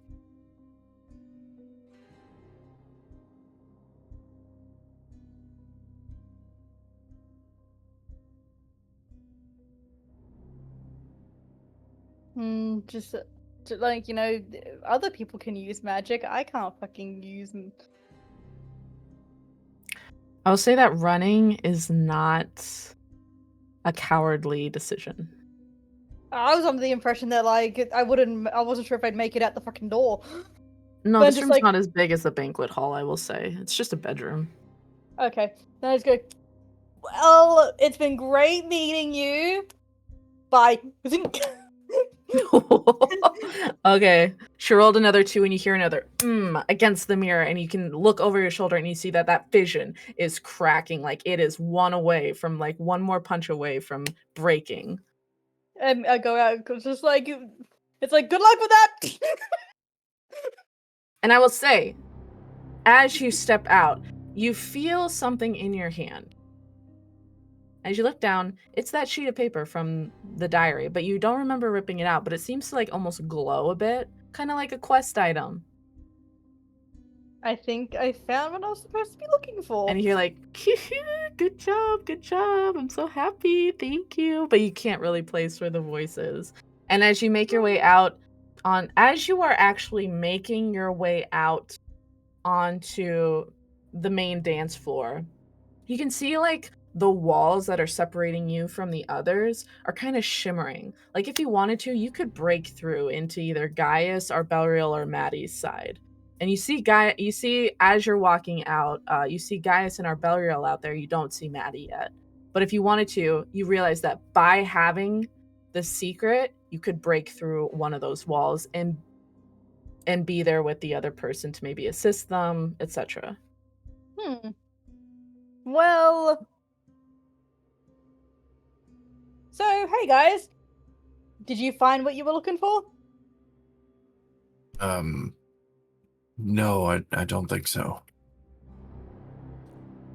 Just a creepy mirror.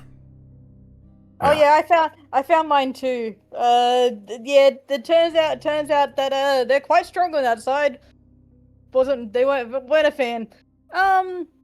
What? What did you say? I wasn't a fan. Oh, okay. So no one's seen Maddie yet. Not yet, no. Yeah, out of all of us here, she's gonna be the one I'm most concerned about with whatever the hell goes on in those mirrors, so be right back. And I'm just gonna like Sparta kick on the wall. And as you do, with like this really almost ethereal twinkling of the mirror just shatters, but the glass shards don't land on you or hurt you. It's just like a shower of golden sparks. And you are in Maddie's section of the house. And you can see the path that she had painted before her that led to the office of Rasmus. So you could walk down there if you want. Be right back, guys. And guys is gonna like look at Arby. He's like, I didn't know we could do that. Yeah, how did she? He like anything. tries kicking the wall and just hurts his foot. She's not going to explain how she can do it at all because, frankly, she doesn't quite get it. So she just Belial, kicking that thing, you take 3 points of damage. I was just thinking, like, Sonari, it's like, wait, how did you do that? She's like, because I did my fucking job. Yeah, guys is gonna like, as she like walks by, guys is gonna call it, the hell did you do that? She doesn't hear. She's not answering her. Her focus like, I need to make sure that Maddie doesn't get taken by the mirror monster.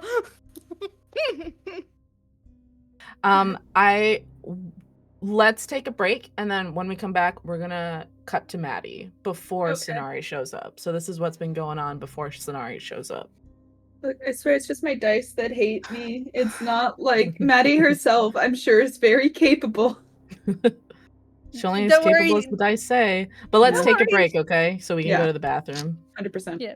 All right, guys. Just See you in a turn up little and bit. start shit talking your mirror. Yep. All right. See you in a minute.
and so were the other ones. And I'm just like, oh. I was trying to And we're think of a back. thing that would A of all freak me out if I was put in that situation, and then B of all would freak out your characters.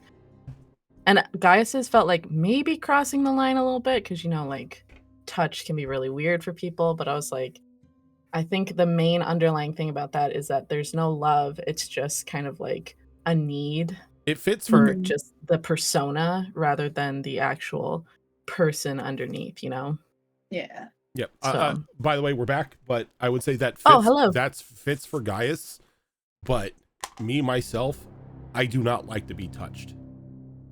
That's why I was kind of like, is this going too far? And No. I really hope I didn't, but like, it's No. supposed to be a metaphor for like just these people just want, like, if You- they could, they would sink their teeth into you, but they're just gonna. You sink, could like, touch their fingers. Gaius. You could touch Gaius all you want because Gaius isn't me. Yeah. Okay. So it's just like I separate the two. And Cass was asking how I was doing after the spooky ordeal. I'm like, Cass, I literally have no personal connection to any character I play. They are just characters. Wow, that is so not true for me and Zenith. Like, I put a Nope. piece of my soul in that girl. Like Same. I I'm create like, them, I like them, but I have no emotional attachment to any of them. Okay. Yeah. Whereas for me, I'm like, oh, I put all of my emotions into my characters. Like, Yeah, I feel like I can't properly play them if there's not a little piece that's invested. When like, I that I create can relate to. characters as a DM, I do exactly what Rojan does. But when I create characters as a player, every single one of my player characters is an aspect of myself. Really? Even our Belriel? Even our Belriel. Like, what part of our Belriel really resonates with you? I'm so curious. His desire to not be what the world expects him to be. Okay. Well, I love our Belriel. And Maddie and Cenarian, guys. I was secretly Yeah, expecting you to say he's rich. I wish. This is where we find out that Fox is quite literally just Tony Stark. Yeah. If I was Given- as rich as Arby, we would all be doing this full time. Oh, that would Yes, be nice. please. yeah. I was gonna say, like, it'd be like, you, the whole time, and you hid it from us. Would Yeah. be Although, devastating. I've it said this would be before. funny Every to do that as a time, joke. every time I hang out with Fox, I find out exactly one new thing about him, and I Yeah. add it to my little notebook. Have See, you that- seen the arc reactor they made? I'm sorry, what? What? The Iron Man arc reactor, the one that's in like Iron Man's chest. Yeah. You Fox made a actually replica one? of that. I and did it's make like one of those, yes. spot on replica. Oh, I thought you meant like an actual arc reactor. I'm like, I'm sorry, what? I would That's But the no, next that's project. really impressive. I wouldn't put it past Fox to have a secret like electrical laboratory somewhere underneath his house. But I mean that's why my answer to your fears question was so boring. It's because I've done so much wild shit that I don't have those hang-ups anymore. Yeah, I mean, after you go through the Gotcha. Thanos snap, I guess, you know, nothing bothers you. Alrighty. Is Effie back? Effington Primsby the Fourth? Rosa, look, if it meant we could do streaming in D&D full time, I would happily move to Canada. No mean- offense, but no. I've been wanting to move to Canada. Alrighty. Need that free Well, healthcare. I will just continue and assume that Effie is coming back. But we are going to hop over to Madeline. Hello, my love. How are you? Hello. Hello. I don't know. How am I? I just reached Rasmussen's office, right? That's where I It's was just looking. Rasmussen. Rasmus's office. Yes. And as you... Sorry. As you approach Rasmus's office, I just read something really funny. I apologize. As you approach Rasmus, Rasmus's office, the door is open. Or now that you have your key. And I will Yes. say, give me an insight check. Okay. One moment while I pull that up. Insight. Okay.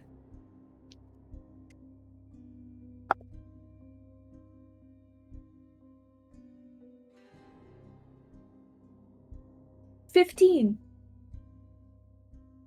As you weave this key from nothingness with this sort of paint magic that's like erupting from your fingers, it feels the most natural that your magic has ever felt, and almost like the strongest. Like the possibilities are endless.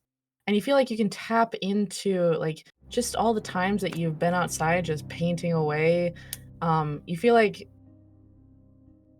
there's almost like a scientific like aspect to it where you're like, shading and everything. Like it's just so easy.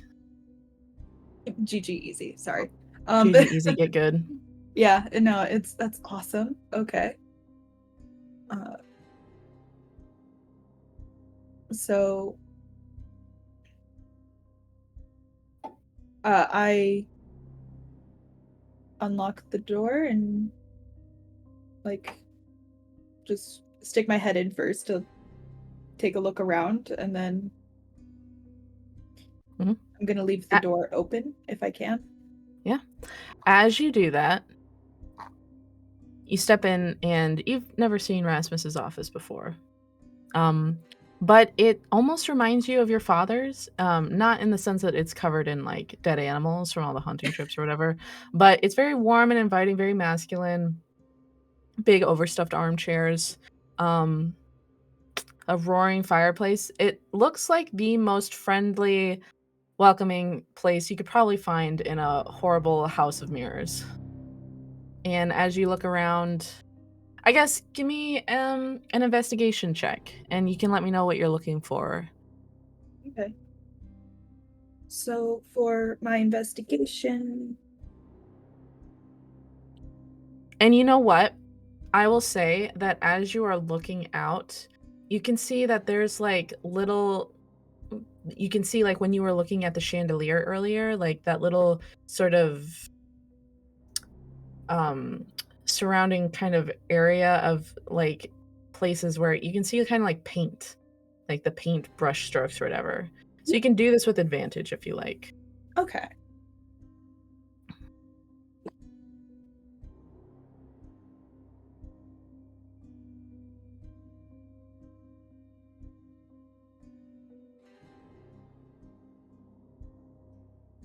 And this is investigation, right? So that would be 16. That's nice. Yeah, as you look around, you can see kind of like a painting correction over this painting behind Rasmus's arm like desk chair. And it seems to be a painting of a peregrine falcon in flight. And you know that that's the Partington family bird. Um, but it seems like there's almost like an aura around it of that painting stuff, like wide brush strokes. And I actually create a paintbrush using my magic along with a paint thinner or like a water if it might be oil, but Yeah, you can definitely pull that. Just give me like an Arcana check. I'll say DC is like 10.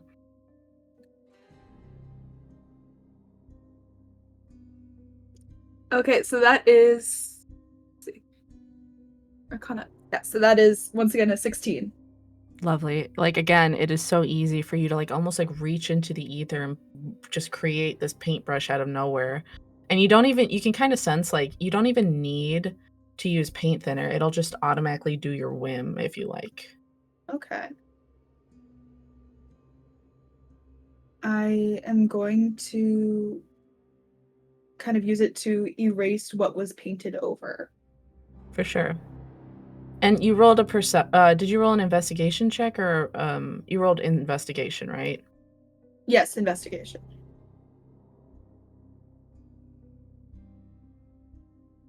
Okay. Give me one perception check, if you don't mind.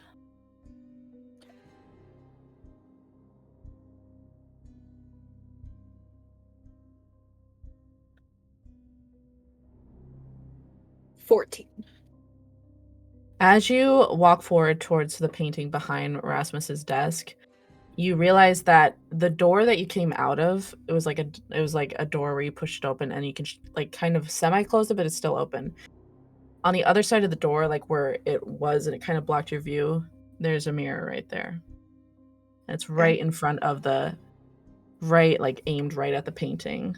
I would say that with that perception check, you actually don't quite see anything in there. You maybe hear like a small shuffling noise and like the sound of kind of like very persistent wail of a baby.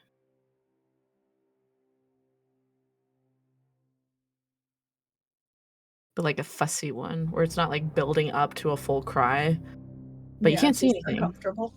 Yeah. Okay. I'll notate that. When I undid essentially what was painted over, what was left? Behind the painting, you can actually see there's a safe. Okay. As a combination safe or a key safe? Like lock the Yeah. with the Okay. Well,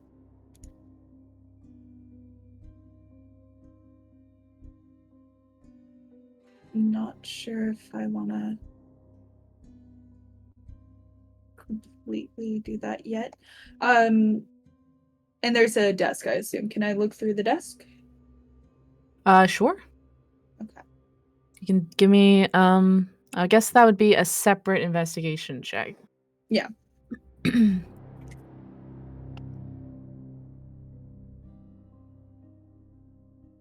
Okay, so that's a nat 20.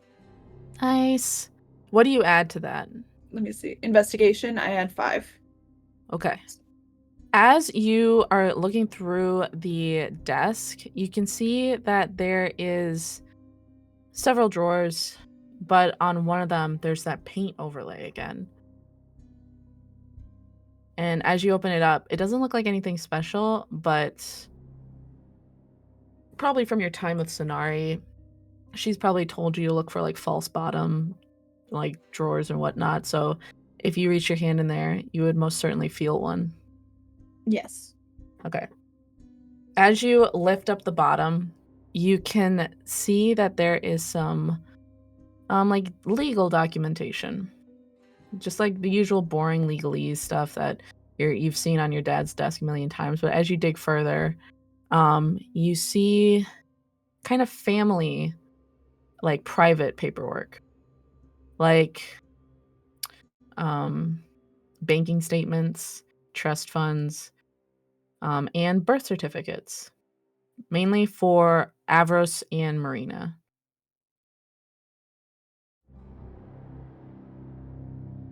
Okay.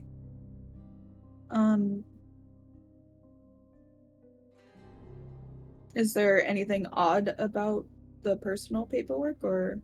I would say that on the birth certificate specifically, with that nat 20, you could probably tell that one of them, Avros's, has been tampered with. Like properly tampered or like painted over? Properly tampered. Interesting.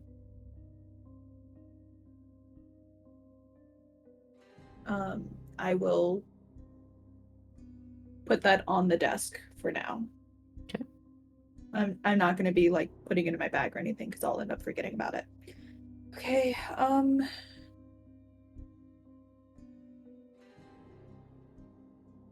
And as you turn, are you turning back to the safe? Or are you still looking around? I still want to look around the office a bit more. I'm looking for a safe combination as well, but to see if that's a thing that I can find. But it's not my number one priority at this time because I feel like I can use a spell to open the safe. Sure. But okay. I would say that you, with that DC 20, you don't see a combination for it anywhere. Beans. Okay. Beans. Beans.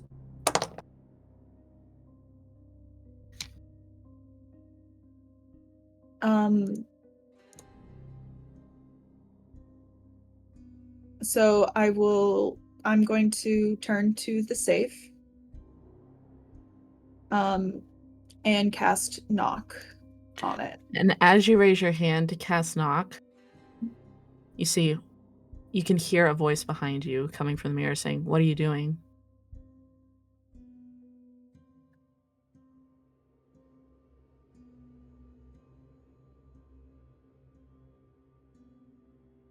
Do I What are you recognize the doing, voice? Maddie? Yeah, you can tell it's your voice. Oh, it's my voice. Hmm? Solving a mystery.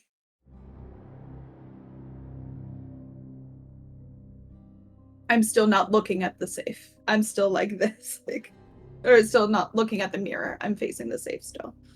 And you can hear slightly louder that persistent wail coming from the mirror. And as you're like, "I'm solving a mystery," you can hear your own voice kind of crack as it says, "You won't even look at me? Please?" And you can hear yourself start to quietly weep while that baby's voice starts rising in pitch.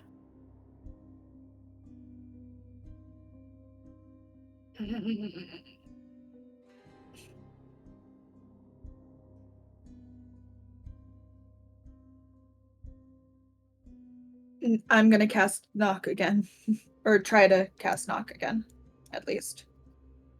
Okay. And as you do, you hear a click, Okay. but it doesn't open. Can I try opening it? Yeah, sure. Okay. It doesn't open.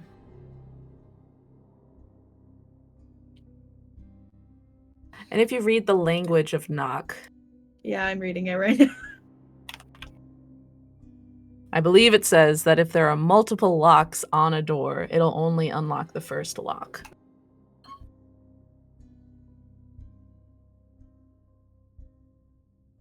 Okay.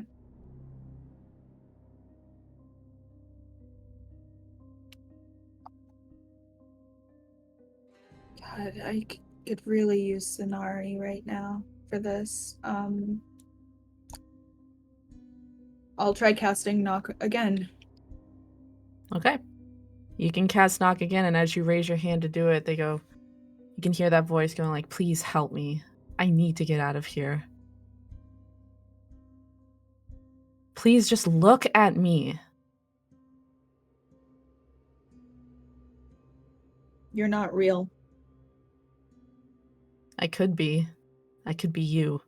I'm trying to warn you not to be like me.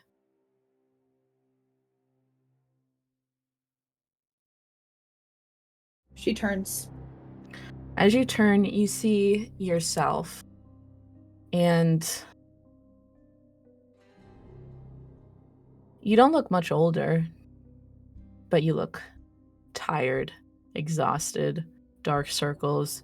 That pretty bloom on your cheeks is fully gone. And below you, clutching to your legs, is several children, but they don't look like children. They look almost warped. They look almost fiendish. And they just won't stop crying. They won't stop. And you can see you have one in your arms, and he's got like these long, like razor teeth, and you're trying to pat his back, and it's almost like you're trying to summon this magic, like this soothing magic to your fingertips, but it spurts and it like fizzes out. It's like, and you're getting frustrated and you're getting so tired, and everything is so loud, and you can see even behind you there's like a shadowy figure in an armchair facing away, and in their hand it's like a pipe, and in their other hand is a newspaper, and they're just ignoring you while these creatures just clutch at your feet and try to crawl their way up to you, and they're like impeding where you walk, and it's like you can't even think because it's getting so loud in there, and you're all alone, and your magic is gone.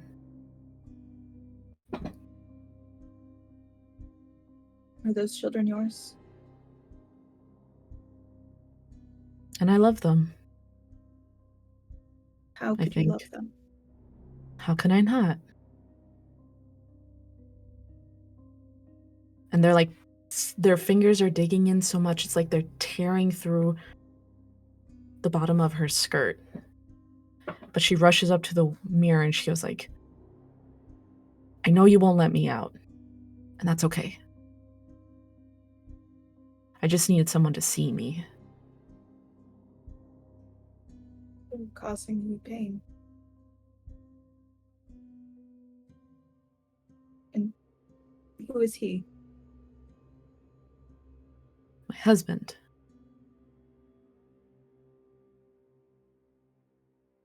I married into a very fine, wealthy family. Just like my parents wanted. Do you love him? She kind of shrugs.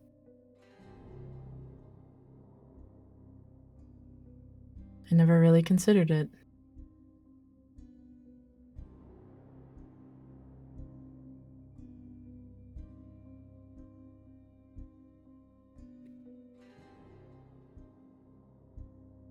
Does he help you with them?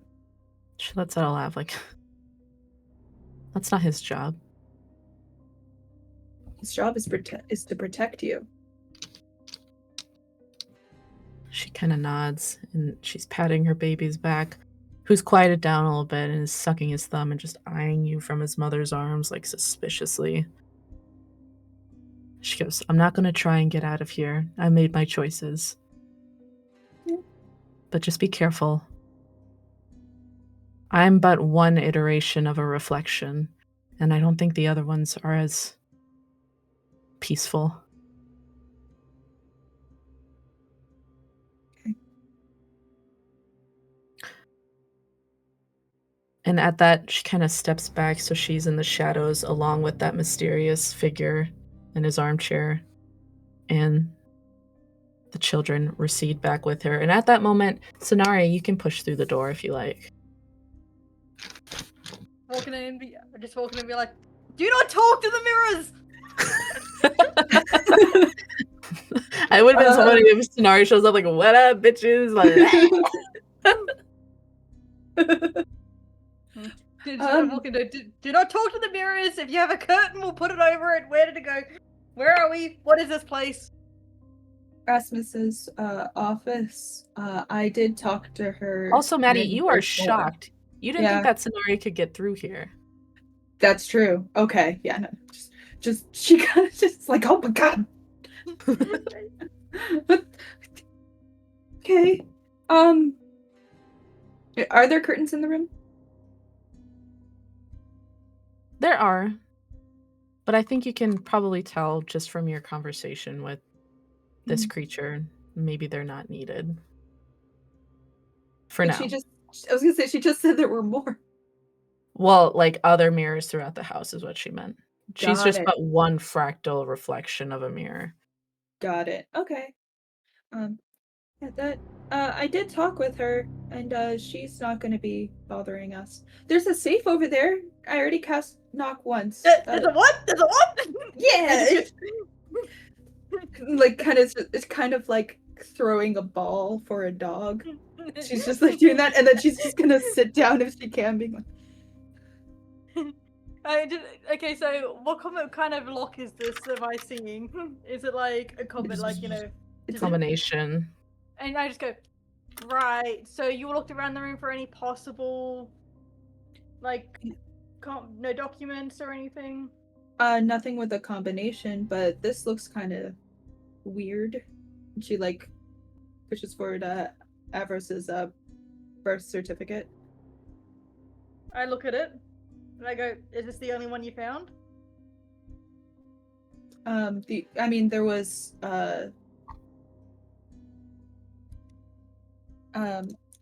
why my brain just went blank. There was Marina? another Marina. There was Marina's, but that one didn't look Right. So changed. I'm just gonna go. Let me just try something for a second. I'm just like, what? Can I do a perception check on what actually has been changed on this? It wouldn't be a perception check, it would be Arcana. And it would be pretty high. Can I help? Do you want to help? Yeah. I'm just gonna go. You say this has been changed. Can you confirm it's not the date of birth?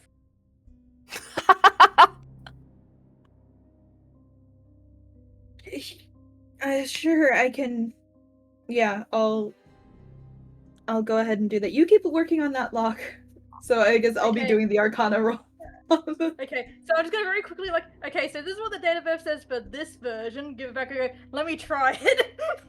I will say, Maddie, for this Arcana check, it's gonna be a 24. 24 to okay.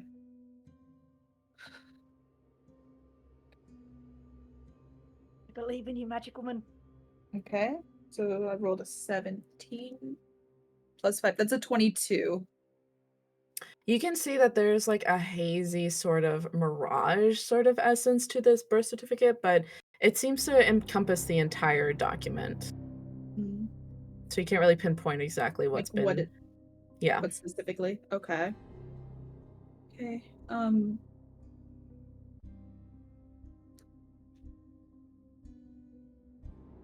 And Effie, give me a sleight of hand check. Or I guess for breaking a safe, would that be sleight of hand or what would it be? Hang on. I'm not actually. I'm trying. I'm trying combinations. So. Okay. What? Hey, Rojan, what would that be for like cracking a safe? Would that be sleight of hand? It could be sleight of hand, or it could be a. If you had thieves' tools, it could definitely be used with lockpicking. I wouldn't say. Well, if you want to rule it as lockpicking, yeah. But I would. It could even be as simple as you've got a thieves' kit and you've got just like a little like stethoscope that you put up to it and do it like the old timey method, listening for the clicks that like they do in like the movies and the cartoons. Yeah. And do you have a thieves? Do you have a thieves thing, Effie? I do have a thieves kit, but I am also like if there's legitimate possible combinations, I am also trying that first. So like she's taking the date of birth on the certificate and going, I'll try this. And then she goes for like, if Marina's is still out, she's gonna try Marina's as well, because why have the birth, like, there's just like, there's gotta be something here. Like, people use like important dates for birth for like, combinations all the damn time. Yeah. So, I would say that by using Vivraous and Marina's, it does not work. Okay. There doesn't happen to be like a marriage certificate in there somewhere, does there? Not from what Maddie found, and she rolled pretty high. Yeah, I was asking Maddie that. I was like, "You happen to find a marriage certificate?" And he goes, "All right, No. guess we're gonna have to do it the fun way." I just go and I pull out I do have a thieves' tools kit. Okay. Do you have to roll anything for that? Yeah, I did, because I rolled beside him before. I rolled 21. Okay. I would say that with the he kind of opens up the safe. Sometimes brute force is just the best way. And it's like, Yes, I know brute force is the best way, but puzzles, come on! This could have been like this could be one of those new fancy escape rooms. Come on, man. And it opens up and you see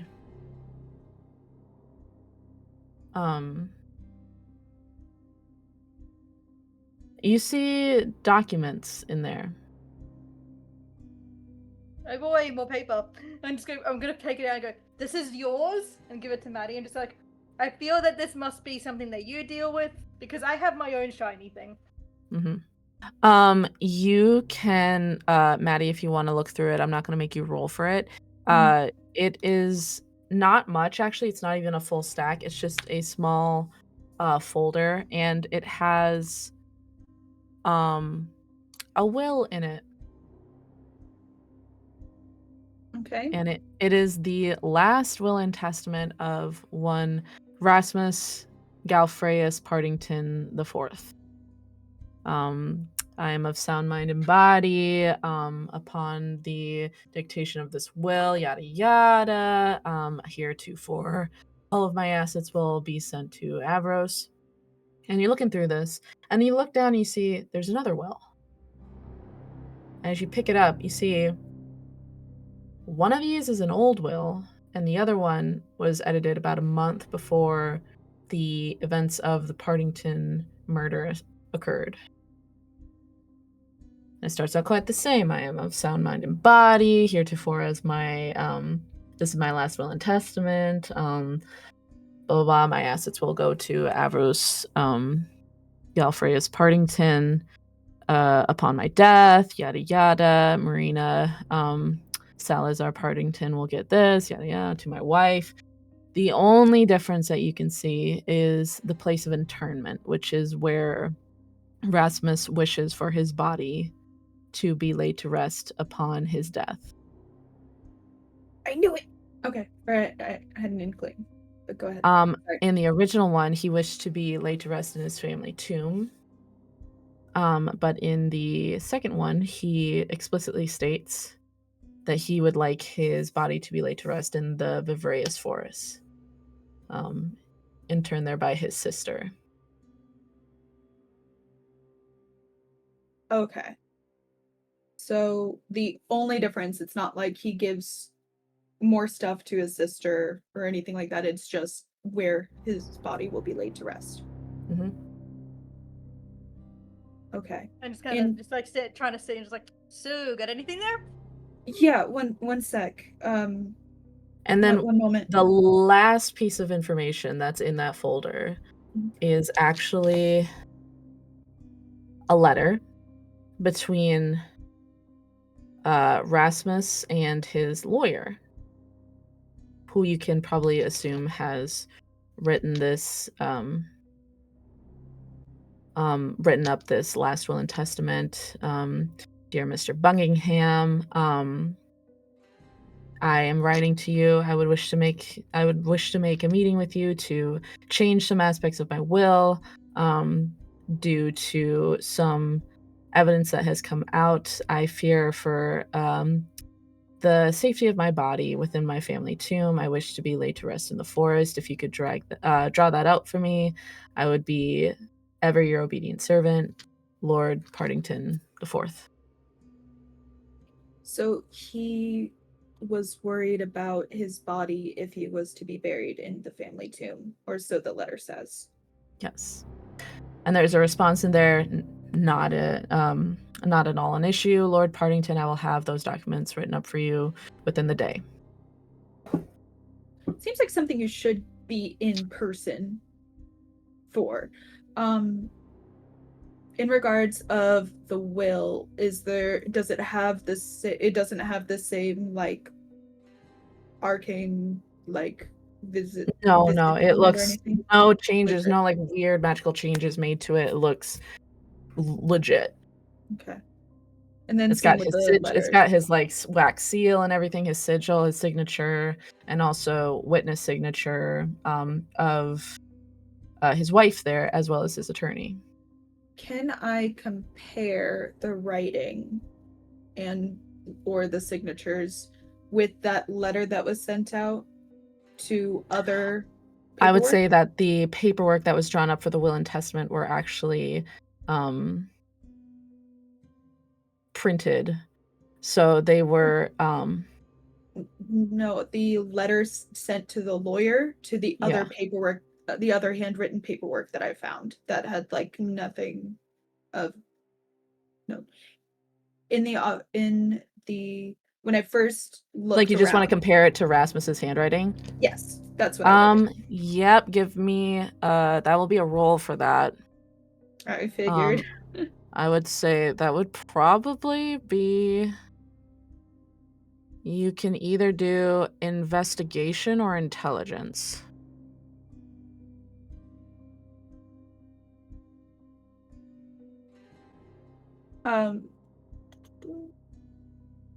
I would like to do investigation, please. Okay. And, you know, if she would like to help, I can let her know to I can let can I ask Sonari to assist with Sure. comparing this And that would be stuff? great because Sonari's probably got a lot of experience with forgeries, so she would be able to tell. I am proficient in the forgery kit. Mm-hmm. So yes, So and Sinara is also just like, I am a sticky beak. What's happening? Let me see. Yeah. Okay, so first of all, there's 2 wills here, and the first one. Do you remember before? I think we were all speaking with Marina when she said like or something. She said it was strange that he was buried where he was when they had a family plot. I have a vague memory of that, but I also didn't find it important to me, so it's a miracle I held on to it. I gotta Fair find enough. some way to ring you into this, like wrestle you into this story and get you invested. I gotta figure it out. It's not. No, I'm just. This is just Sinari. This is just like No, cheating around. and easily. The original will is for the family plot. And then look at the date from the new will. And I would say, Maddie, plot would be the wrong word, as a plot Okay. infers that it's outside, like in a graveyard. Mhm. Crypt is the word that was Crypt. used, where you can Okay. probably infer that it's underground. Okay. The crypt. So- The family crypt compared to the forest. And that's the only difference. But this was made a month before he passed. So there's either something wrong with the tomb, or something that the forest needed. Because if he So- was truly, if the true concern was just there was something he doesn't trust his body, why not just burn it? That's the big, like, from knowledge I've accumulated, I know that disposing of a corpse by burning is very efficient because there's very few things left behind after. Yeah. So if his concern was what happened to his body up, like what people could do with his body for whatever reason, I mean, why put it? I mean, I guess people can't take from the forest without giving something back. So he wanted to make sure they couldn't take his body back out. and I mean, we do know some necromancers. Sonari, as you say that out loud, it clicks within you. That's probably exactly why he stuck his body in there. He wanted to make sure that no one could take, and even as I said, even when you burn a body, there are still things left behind. Like, you can't burn through everything. There are still ashes, some bone. He wanted to make sure that nothing of his body could be taken. Interesting. Also, just real quickly, I'm gonna grab the oldest copy of the will, and I'm just gonna like I'm just gonna grab Avros the birth certificate and go, do the names match? Names match. Names match? No. Okay, so that's not the change. The thing, Alright. the thing is that you can't see what the change is. You just know there is magic altering something on this. Like it's like Yeah. it's got like a shimmer over it. So something is, and it would have been a DC 24 to see exactly, like pinpoint exactly. Unfortunately, it was a 22 Arcana. So you can see that something on it is changed, but you can't pinpoint exactly what on the birth certificate is changed. Yeah. But you know So- something is not has been tampered with. And No, for it was the just more that just like if something was like maybe someone before they changed the birth certificate, they could have written what the actual information is somewhere else. I could have gone, oh, so that's what the hell that it was changed was.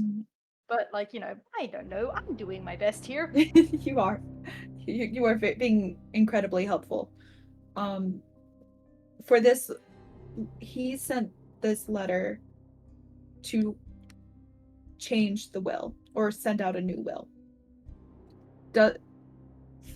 Does the handwriting match? Or do Okay, you let me think take a. it's a forgery, which All it right, could let's take- be.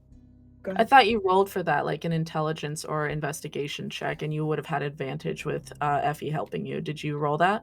I don't think I actually rolled it because I don't remember rolling for advantage. I thought that If Effie is Nari was helping you with that, if Yeah. Effie's helping you with that, Yeah, you get I am. advantage, so you can roll for that. Yeah, you can roll advantage for this. And it's investigation, right? Mm-hmm. Okay. Let's say this is going to be a DC 15. Oh, well then, yeah, I got it. Yeah, The Great. 18 plus 5, 23. It is pretty easy with Sonari looking over your shoulder and kind of pointing out the similarities between the way he writes his G's or the way he does his Q's or Look at this loop-de-loop. capital D's. Mhm. Same Okay. writer for both. Okay, He does because the same. I There's wasn't sure. the same loop-de-loop here, and he's got the same flick of the A. Like, yeah, it's the same. Oh, I see. Oh, and he does his G's very fancy, doesn't he? Okay. I hate people when they do that because I'm just like, is it a G or is it a Y, bastards? Inconsiderate. Okay. So it seems like we have 2 pieces of evidence of secrets. Yeah. Don't take them out of the room with you because you know how this is. Like we just said, it's the forest. But if you leave the room and it decided that these are the clues, it might just give it to you because that's what happened to me. Great. Have you met the others? Oh and yeah, how are they they're back doing? they're back in the ballroom. They're a little stuck, but if you get your clue, we might help them unstuck. I'll explain in a minute. Okay. Just like, let's get going. I think I'm about done here. And with one last look of the mirror that just looks like a regular mirror, or And as you look at the mirror, you can see your older self, sadder, lonely, come up and just kind of place her hand against it like in a farewell. Can I see hand the up, mirror? but I don't touch it. Oh yeah, Can you I see what's in the mirror? Can I actually see what's in there? Or is it like a mirror of Erised kind of situation? I think you can't. It's personal for each person. Okay, and so I'm just seeing like the blank mirror. Mhm. Okay, I'm going. Yeah, you just see me Ah. wave. How bad is it?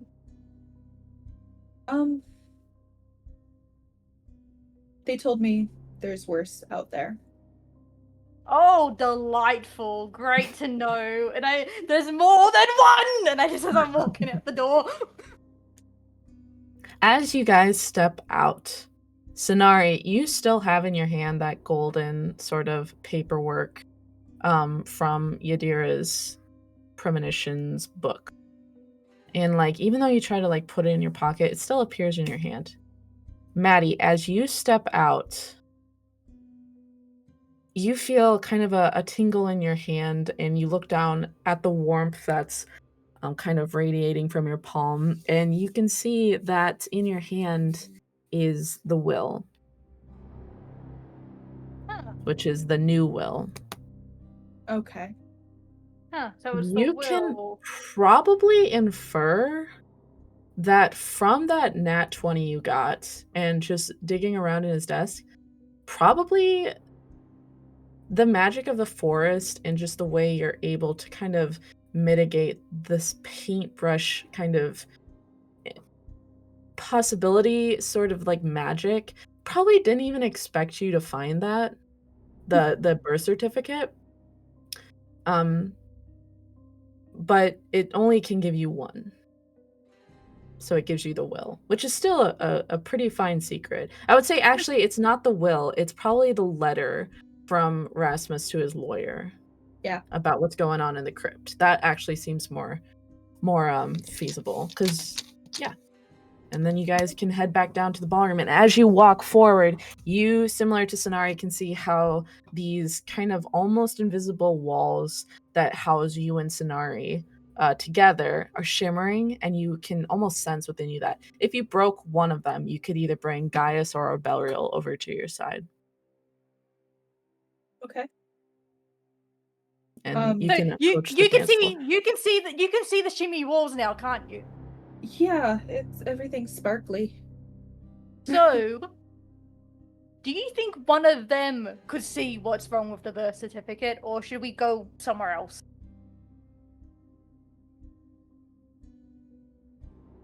Because you And can go there.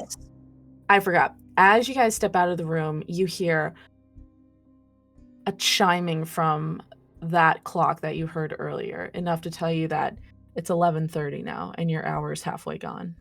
Okay. So I have a feeling like we either need to bring someone here or we need to go to them. Well, if you bring someone over, I'll fuck off to the other one, and we can go find, like, split up and search for clues, Scooby-Doo. I would say that if you are breaking a wall, you guys are all in that same thing. You can't break off. You have to go together. So once you're all together, you're all together. Okay. So you don't like branch off into separate places. You would pick a place to go and you can assist each other there, like how Sonari helped Madeline, but you can't break off and go to separate places. Okay. So if you bring over Arby and Arby's like, I want to go to this place, you guys would go with him to assist. If you bring over, and then Gaius could go to a different place to investigate. It's supposed to be one clue per person. Mm-hmm. So I can't go and just bring over Arby, and she can't. No, because this is bring Madeline's, because Madeleine's Okay. clue is the one that's breaking. So it would be Madeleine's choice. You guys can definitely talk it over. Yeah. But it's supposed to be one clue per person. You Mhm. already got yours, Maddie already got hers, so you gotta do our Belial and Gaius. Okay, so Okay. who do we like more to help first? God. I feel like that's an easy answer. And I'm joking. Like if kind we of. had to leave one person stuck in here out of our whole group, who would it be? Everybody turns to look at RB. Picked last during gym class. Oh my god. And you can talk it over with Arby and Gaius too. Okay, so Yeah, let's actually involve them in the Yeah, that'd be conversation helpful. about them. I'm just saying you can talk through the glass. yeah, I got a clue, and I think there's another one back there. But how close were you guys to getting a clue? A clue. I don't think I was close at all. Same here. I went to the ballroom and didn't really find anything. The banquet hall. The banquet hall, yes. So, which out of you two probably works better with magic? I mean, I know you. I point over to Arby. And I suppose it makes sense as I look over to Sonari. I suppose it makes sense given the task that we are requesting him. Oh, actually, that'd be great drama. Okay, yeah, let's go. Do you want to maybe fill me in a little bit more? All right. So back here is Rasmus's study. Yes. And we found a copy of your boyfriend's birth certificate, but it's been magically altered, and we don't know why. Yeah. I don't know how. We can't. And our Belial, as you look past them to our Belial study, it's like it's been wiped away. Paint in the water. Are you kidding me? Wait. Okay, wait. I had a feeling we have to go to him. He has to be the one that wants to go to the damn room. All right. If you Come on, recall, Sonari, if someone was trying to go to the same space that someone else was already occupying or maybe had already occupied, it would not be possible. I'll tell you that much right now. Okay. So no repeat places. Okay, I wasn't sure if it meant that it just couldn't be there at the same time. No, That and is again something- with Maddie on your investigation check, like the room didn't even expect you to find that, so that is a big one. Okay. Something you can consider when you get back to reality. That's what I was about to say. I was like, that is something to investigate in the non-magic world, in the non-regular super magic world. I have to wait. Okay. Fine. Effie, chill out. Okay. Effie's fine. It's Sonari. I know. Sorry, Sonari, chill out. So are you guys choosing to break our Belriel's pane of glass? Or Gaius? Flip a coin. Well, Yeah, I was gonna let's see where we were thinking of going next. Gaius, what did you have in mind for your next room of choice? Remind me, what's the grandfather's name? Solantis. Given that you've already come up with strange documentation in regards to a will and what you say is modified birth certificates, and I haven't really trusted the man since I met him, I'm going to check out Solantis' chambers. What about you, Arbelriel? Are you looking anywhere particular? Arby, real quick. Can you give me a perception check? Oh no. Oh no! It's okay. It's going well right now. 24. You kind of look around and you're like, where in this house could I even go? And you can see that there's almost like a watery sort of background that's been painted for you guys, like a placeholder. But as you look out towards the window that leads to the grounds, you see an enormous tree that you know for a fact is not actually in the Partington's garden. And it looks like a weeping willow. In addition to that, you can also kind of glance. And what did you get on your perception? I'm sorry. 24. That's really good. As you look out, you can almost see like the thrumming of laughter and conversation in a different area of the room, where it's like it's in the ballroom where you guys are technically standing, but it's like it's a second like ballroom, like a reflection of it that you could make your way over to. And you can see kind of like possibilities opening up before you, but yeah. Well, if that reflection of the ballroom is kind of pulling my attention at the moment, then I think that's where he's gonna feel he would like to go next. Sure. That's fine. And then, guys, you wanted to go to Solantis's room? Mm-hmm. Okay. Who are you guys going with?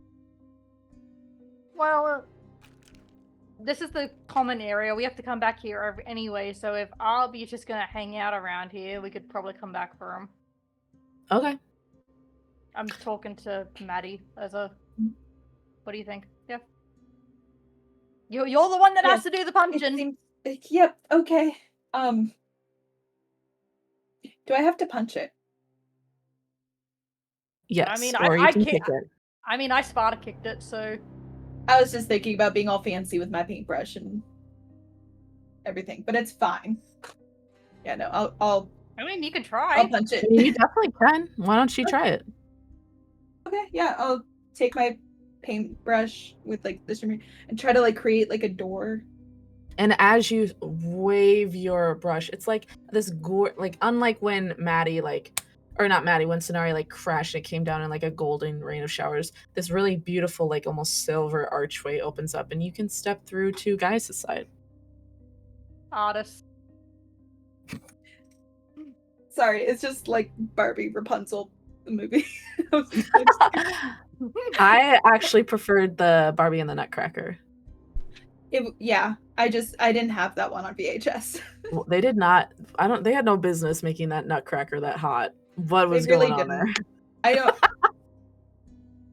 And His head was so big. The salt and pepper going. All right. anyway, Hey, Gaius, over here. Hey. You really gonna walk through the door, or are you gonna just stand there looking? I didn't know what was going on. He kind of like looks over the Maddie. I'm like, I would have assumed you would have went with Arby, seeing as how you mentioned about somebody needing to know knowledge of magic. it's no longer there. The room. Fine. So, yeah. But I got my clue. She got hers. Let's get yours, okay? All right, let's head to creepy Solantis' office. Yeah. Oh yeah, creepy grandpa. I beg your pardon. Man, it's creepy.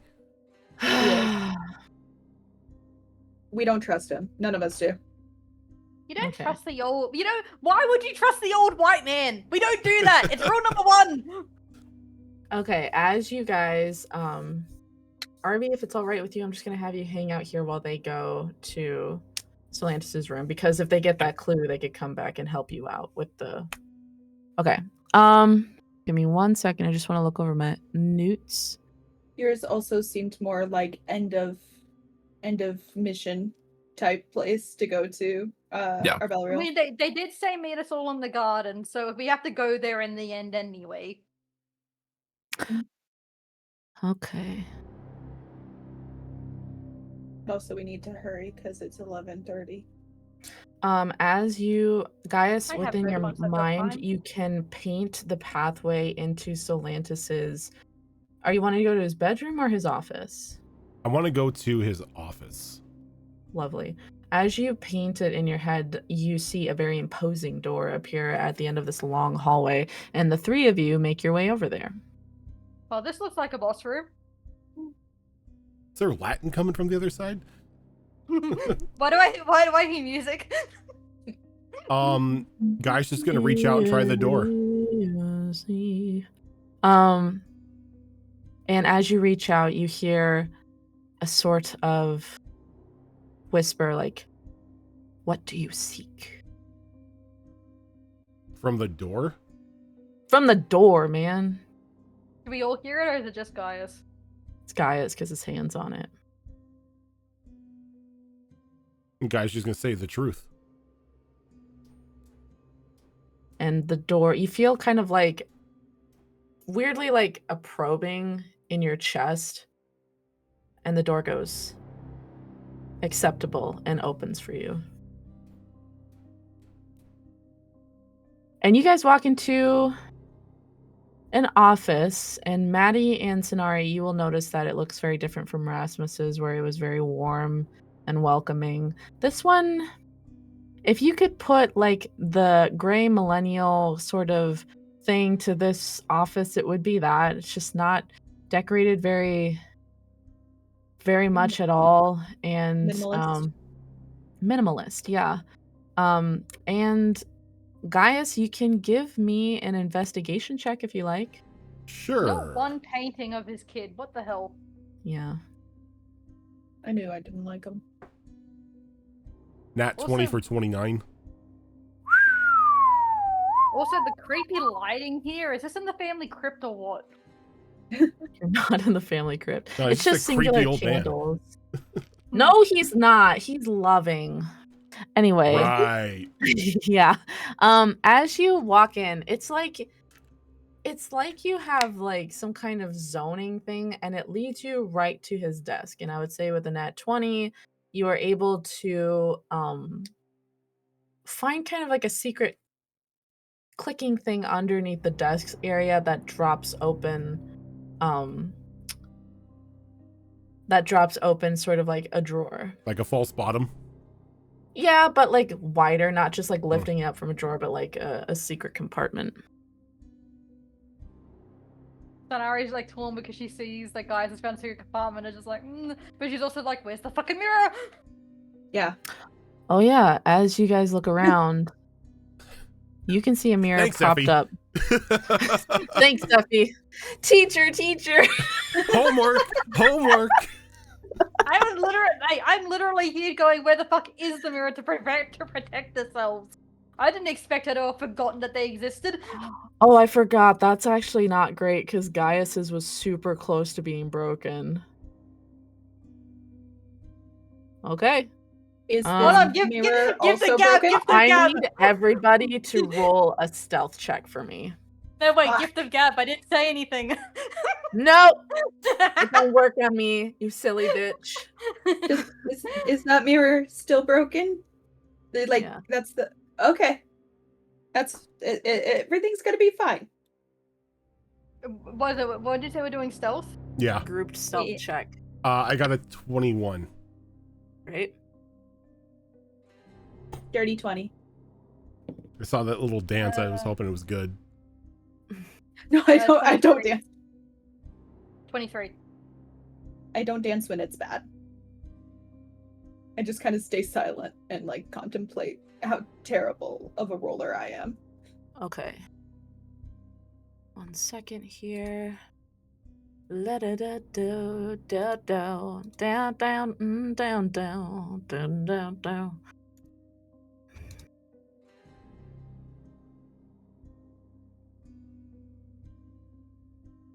And sorry, what'd you get on your investigation, guys? I got a nat 20 for 29. Lovely. As you're going through, Forget that. That was just me clicking the wrong thing.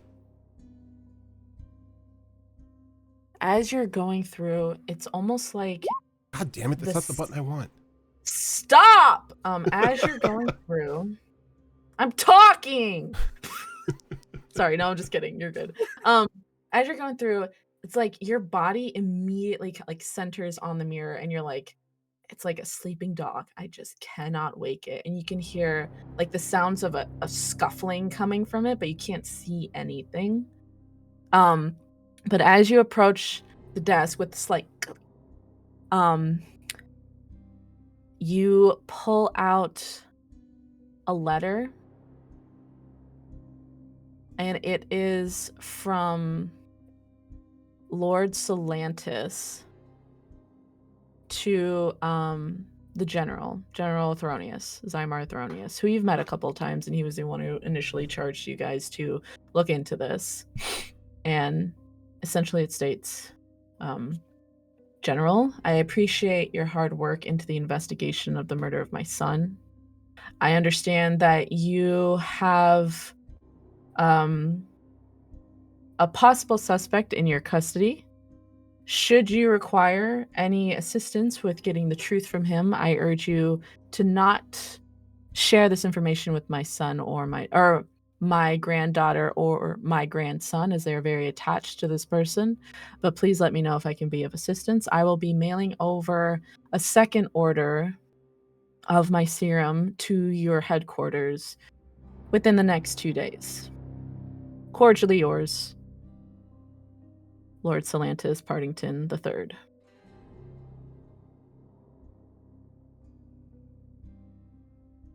The serum.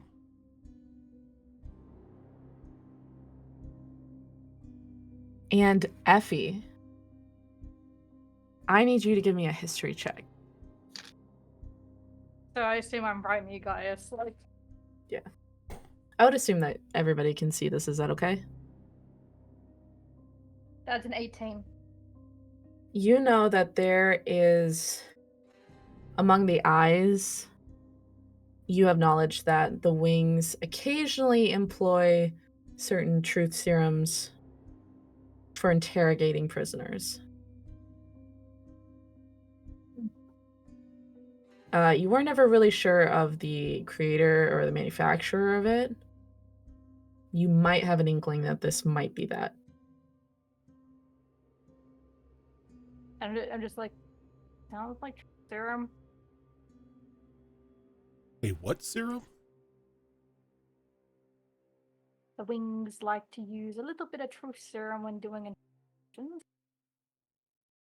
We have to train ourselves against it, because, like, you know, you don't want to fucking out, but we could never really get hold of it. It's hard to find. Didn't know who manufactured it, so it's like it could be that. I didn't know truth serum was a thing. I thought that was just something that when we write mystery novels, that was something we included as like a MacGuffin to get people to talk. I always assume Motherfucker, it's we a have thing. Motherfucker, we have a spell called Zone of Truth. That makes me think that I can put into a potion. Yes, I didn't assume somebody would put Zone of Truth in a potion, but now that you mention it does make sense. I assume they put everything into a potion. If you can put it into a spell, you can put it into a potion. I don't know how. That's magic people stuff, but Is there but I'm anything? hoping- Was there anything else that he found in that, like that fake compartment or that hidden compartment on the desk? I did forget to add that on the letter, Solantis did inform the general that Obadias has a bit of a soft spot for Marina. But that's it. Oh, this would explain why he won't. You're kind of breaking up, Yeah, Buffy. you're kind What of did like you say? beep booping. Sorry, no. Just saying. I was just saying this would explain why he won't. He doesn't want us interfering if he's got a bit of a soft spot for one of the Partingtons. Who doesn't Damn it! at this point? I just side eye her and just like shut up, Arby. Well, also Maddie has a thing for Marina. No, that's what I'm saying. And just like, you know, but Arby had one first. Yeah. Okay, but it's not like he had one and then I had one for Avros. It's fine. I just turn to Gaius and just go, don't you start going for the mum for a freaking full house. Guy's just gonna shake his head. She isn't my type. I would say, Gaius, if you husband's too recall- dead. Yeah, if you recall, you kind of were under the impression that the Partington family was very protective of Obadias and weren't didn't Mhm. believe that he had anything to do with the death. So the fact that Solantis is not only going behind his grandson's back on this, but is actively supplying the wings with this sort of cheating serum, it seems that he has more of an influence in this than maybe previously thought.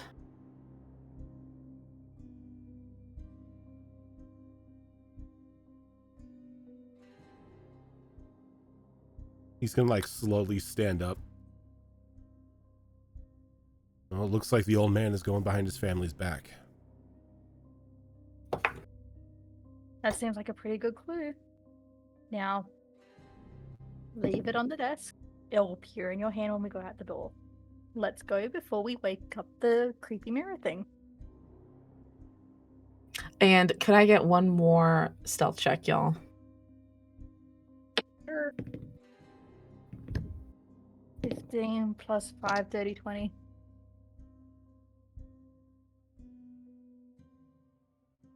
$18.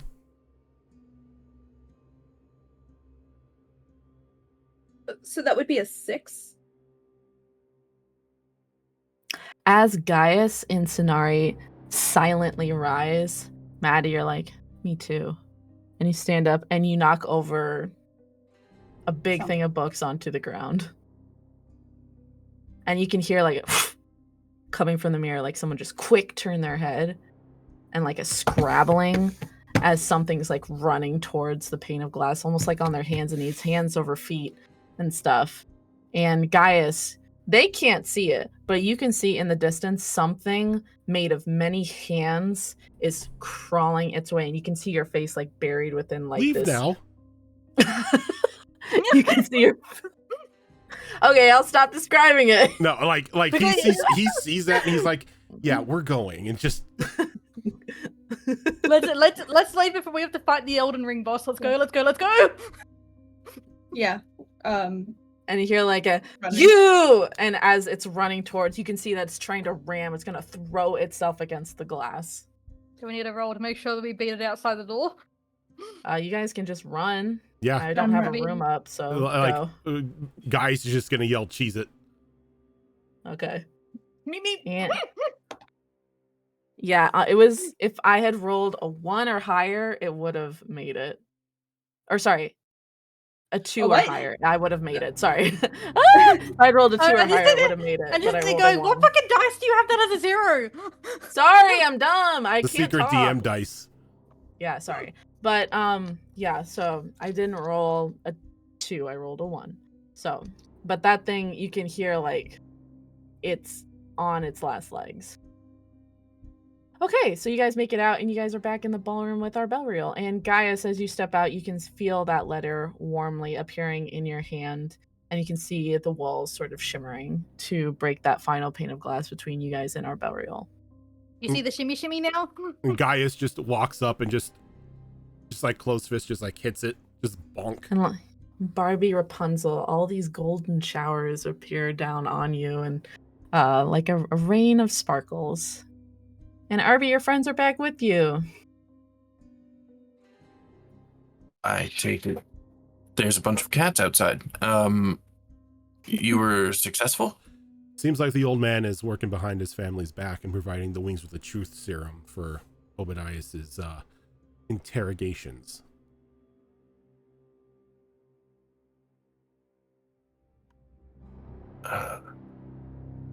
So, that's problematic for Obadiah, and I suppose the eyes as well. Not to mention the rest of the family, as none of them believe he did it.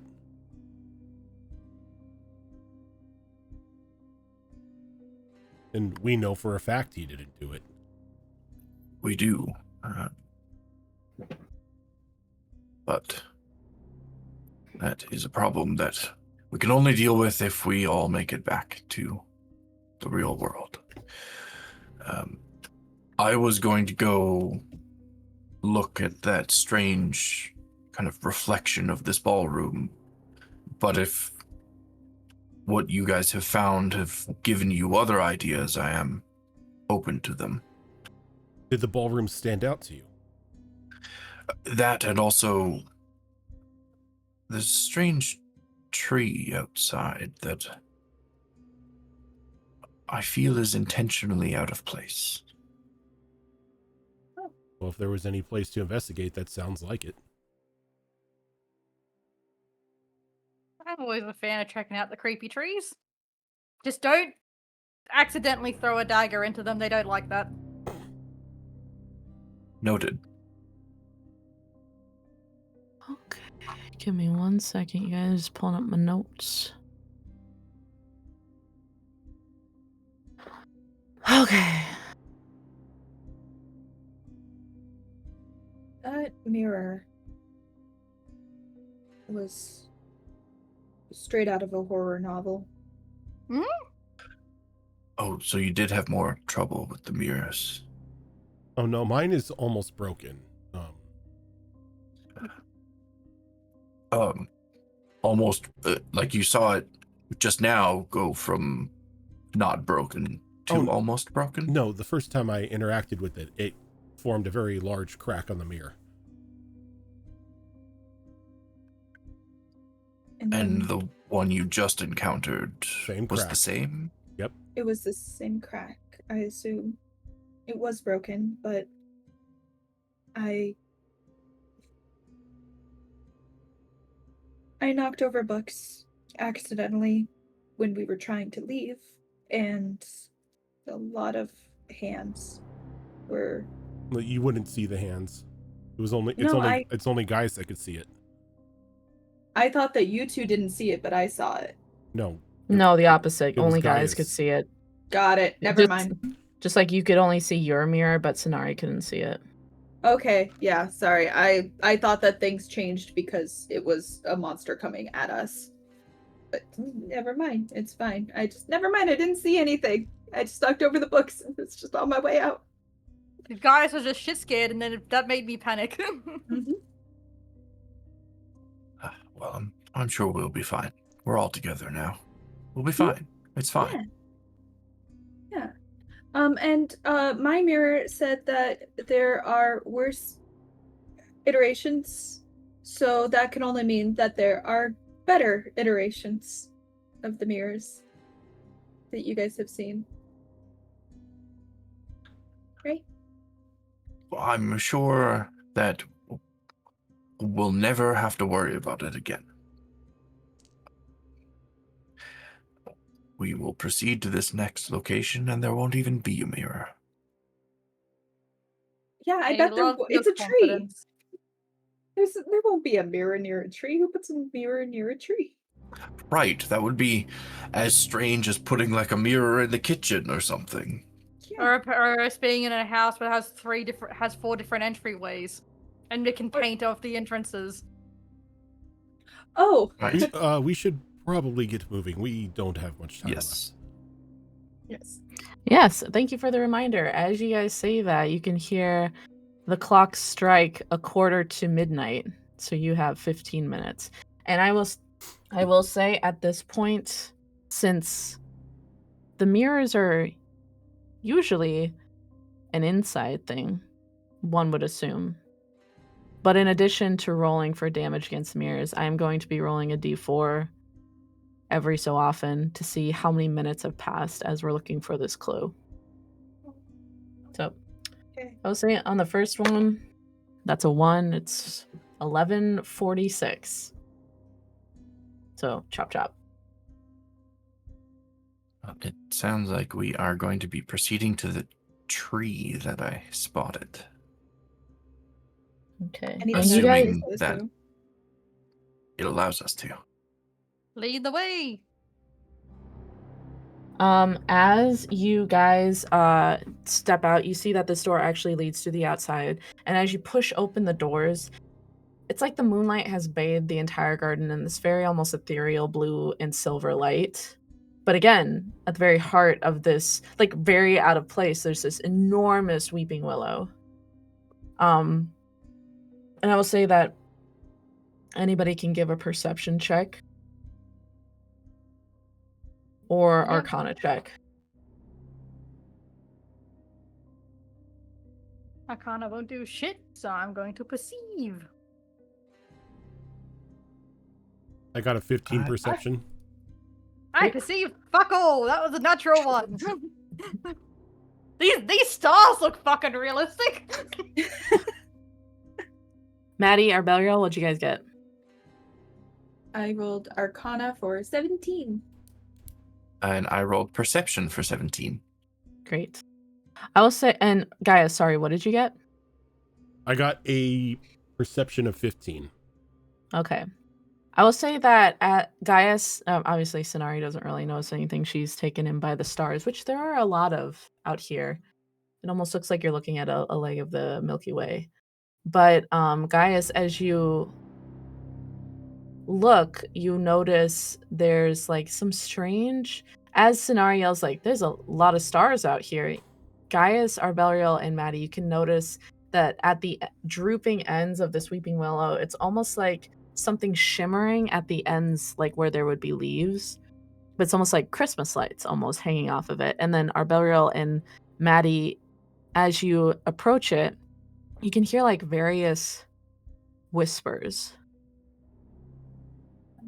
We coming from determine- these. Can we determine what they're saying? No. I will say that they look like almost like little blue pendants are hanging from them, but there's whispering coming from each of them. So it's almost like the whole encompassing sound of all these separate whispers comes like almost like a breeze. Are any of them hanging low enough that we'd actually be able to look at the individual pendant? I will say, Arbeliel, you can give me an investigation check, and Maddie and Sonari and Gaius can help you.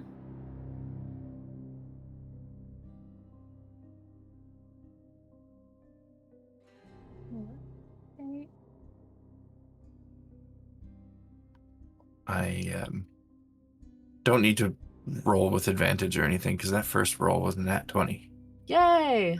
For what is my investigation? 24 total. That's great. As you walk up, Maddie, you can kind of see along this tree that there's that painting outline around this particular thing hanging low enough to be grabbed. And Sonari, as you guys walk up, you're not super looking, you're distracted by, the stars and stuff, but you can hear a voice whispering your father's name. Yeah, And that's you definitely getting me attention. And you kind of point it out to our Bellriel, who reaches up and you grab it. And you would think it would be cold being out here, but it kind of feels like it's been lying under the sun. So it's very warm. And as you break it off of the leaf or of the branch, you get an influx of memories. And they're not your own. And they're from a man who you know by various passing bys and business meetings within like a group, but you don't know this man 101. But you know that this is Lysanthia Werinaris' memories that are in this strange pendant. And in addition to, it's almost like it's a two-parter where you see the memories of Lysanthia with a man that you've only ever seen through Dane's eyes as he was traveling with Sonari and Maddie, but it seems to be Sonari's father. How do you pronounce his name again, Effie? Way. Sonari's father, Way. A long time ago. It looks like it's some very intense moments. There's a dead body, and Way seems to be distraught, and Lysanthia seems to run. But you can't really make sense of it. But the thing that you seem to recognize is the second half of it, which is that Lysanthia striding out into the forest, and he stands in front of a long line of his workers with his company. Each of them have a worker in front of them. And as you watch, he makes a signal. And each of those workers has their throat slit and pushed into the river until the river runs red as it travels downstream to where it empties out into the ocean.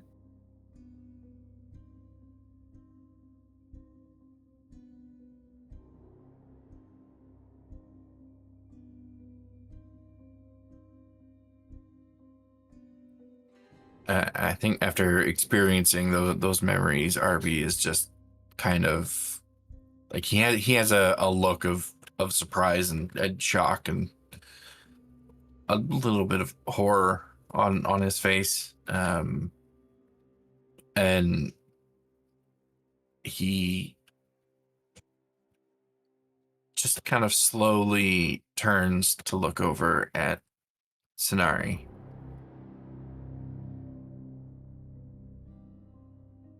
What is it?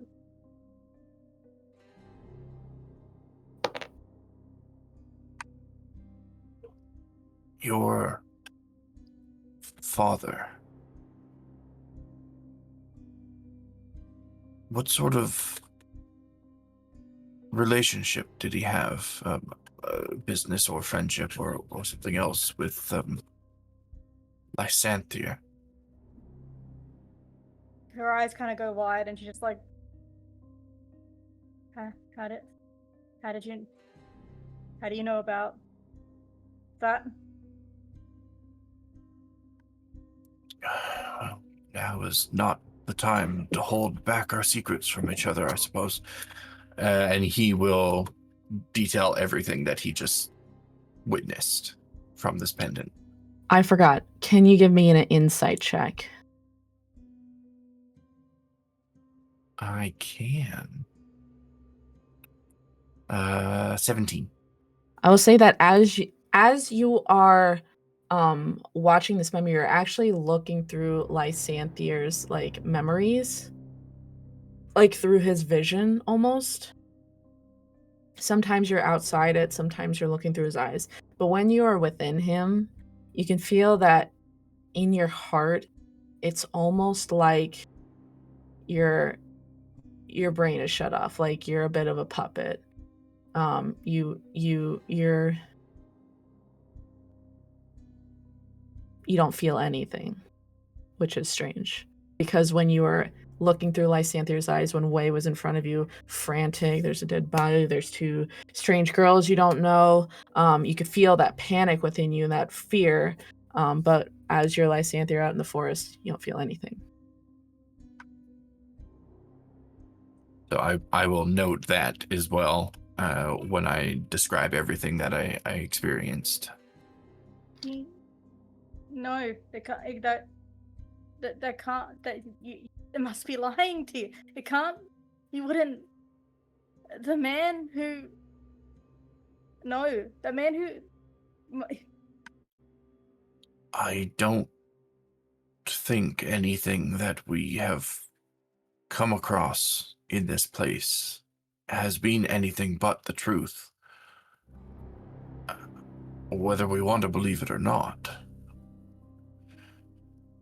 I mean, this place is all about revealing secrets, right?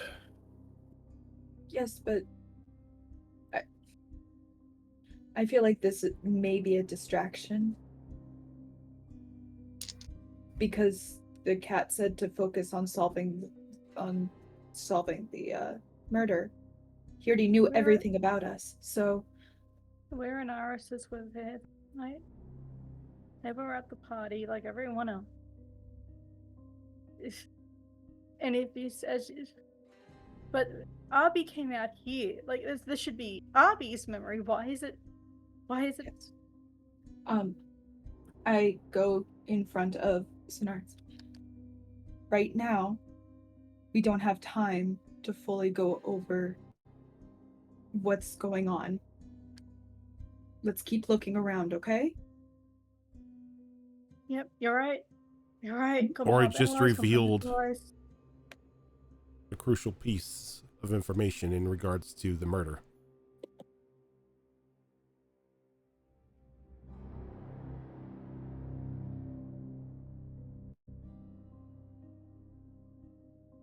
The puppet sensation that you felt, you think maybe the clue is that they can control people like that? That is certainly a possibility. Did I get the sense that it was more of a puppeteer type of thing, or did it feel more like, you know, you go through so much hardship that eventually you're just numb to the feelings type of thing? You can either... What did you get on your insight? It was a 17, I think. You can either keep your insight, or you can roll Arcana for me. If you roll high enough, it's going to be a pretty big eye-opening thing. I'll go with the Arcana because I am proficient in it, so hopefully that actually means something. And I think it does. 17 plus 7 is 14? 24? I would say that you can probably infer...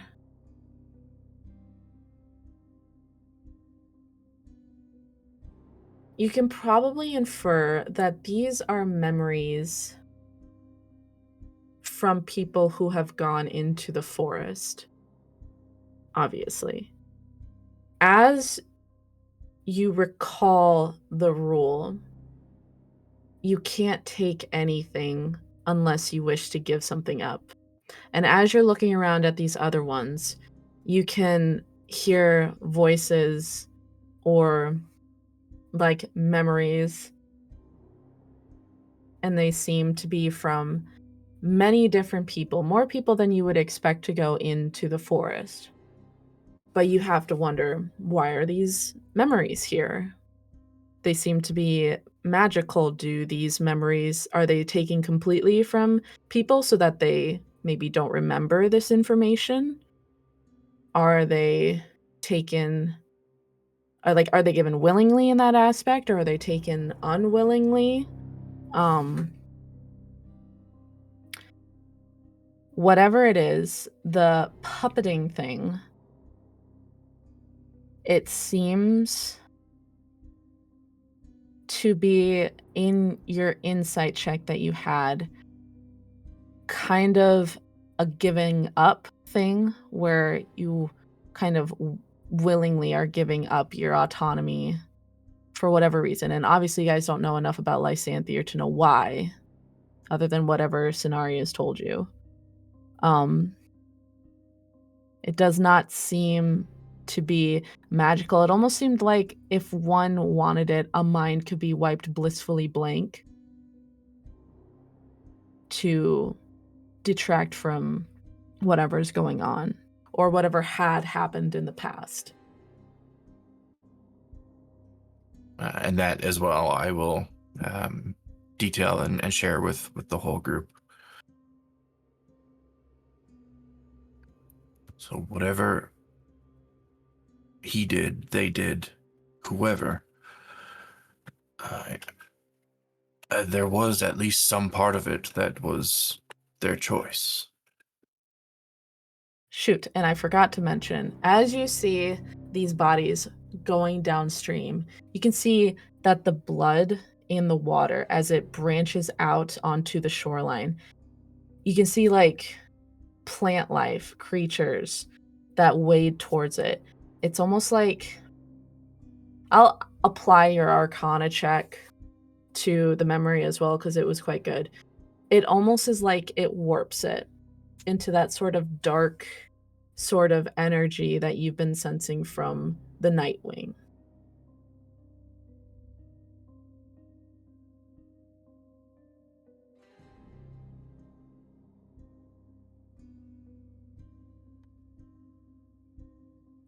I don't mean to upset you with this, Sonari, but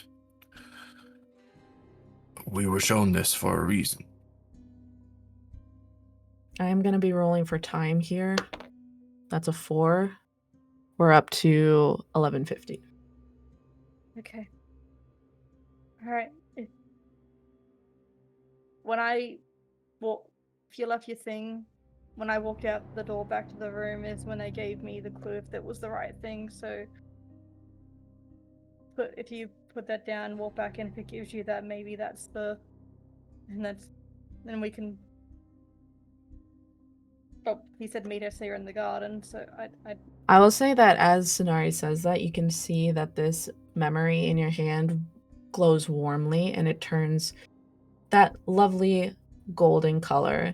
And behind you, you can see the slinky body of that Cheshire cat walk up and be like, ooh, yummy, yummy, yummy, yummy, yummy. I love secrets. You all did so well. And with 10 minutes to spare. This was a much bigger secret than I was expecting. That's the fun thing about secrets. They can be big or small, but either way, you didn't know anything about them. And he goes, if you can lay them all before me, that would be great. I will lay it down in front of the cat. Same. Yeah, Sinara, the one in Sinara's hand, just kind of like, she doesn't like actively put it down, it kind of just slips from her hand, like she just doesn't care. And he goes, yum. And he kind of goes, his body twitches suddenly, and you see his spine kind of separates, and these clawed hands come out and pick up each one of them and bring them back into his body like he's devouring them through his back with these wicked, horrible hands. And he goes like, that was satisfying. He goes like, I imagine you guys probably want to leave now. What a shame. Are you sure I can't entice you to stay forever? Guy Got a just job shakes to his do. head. Why the long faces? I feel like you didn't have fun. I'm glad you did. It was very revealing. Definitely was very interesting time. Goes, guys, you're so unnaturally quiet. You didn't have a fun time with my games? Can't say that I did. I'm sorry. I'll do better next time. And he kind of slinks into the darkness, and you see behind him there's an opening in the hedge where you can see it goes into kind of this white light. But as you look through it, you can hear voices of Avros and Marina. Hearing those voices, I think Arby just takes off after them. I follow. But like looking back to make sure other people do too. Yeah. Sanari is just gonna she's gonna follow right after them, like speed walking because she doesn't want to be here anymore, but she's not focusing. I think Gaius will be the last one through. Goodbye, my friends. Hopefully I'll see you again soon. And the cat gives you a very human wave. And you guys step through the hedge, which deposits you into a much more normal looking forest. The thing you notice most about it is that it's the typical eternally golden leaves of the Vivraous forest. It looks like it's always in perpetually fall. And as you step out, there's a gateway behind you that shuts. And you guys land in front of Avros, Marina, and Rena. And they look shocked. Are you actually here? Please tell me you're actually here. We are actually here. Where did you go? We thought we had a firm grip on you all. Did you ever meet a cat? Marina stuff, she goes, I love cats. But I've met cats. Big ones that consume secrets out of giant claws that come out of their back? I'm sorry? Yeah. Apparently, He wanted to play a game with us. yeah, apparently you all have played its game and discovered its secrets, so it doesn't want to play with you anymore. And Marina leans on her staff. She goes, oh, I'm so sorry. I fear you've met Pendleton. Pendleton. Pendleton is a cat I have encountered here. If it makes you feel any better, he loses interest in people once they've taken more than one trip in here. But first-time visitors, he's always very interested in. But I could have sworn that maybe with my presence it would have bypassed that magic. But I fear that with the changes to this forest, perhaps it's getting stronger than I anticipated, and I apologize.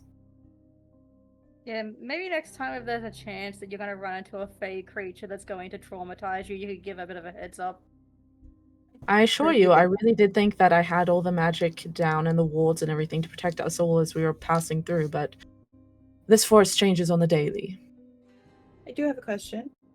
Do I still have the paintbrush and or the key that I conjured in that area? Not the key. I would say, because the key was consumed upon use, I would say that in your hand, the paintbrush has changed into a sort of wand. So if you want to add a magic wand to your inventory, you definitely can, and I can get you the stats for that later. At least someone got out of this. Yeah, I made it.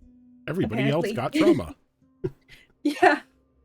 Like, I got some IRL trauma, but not like...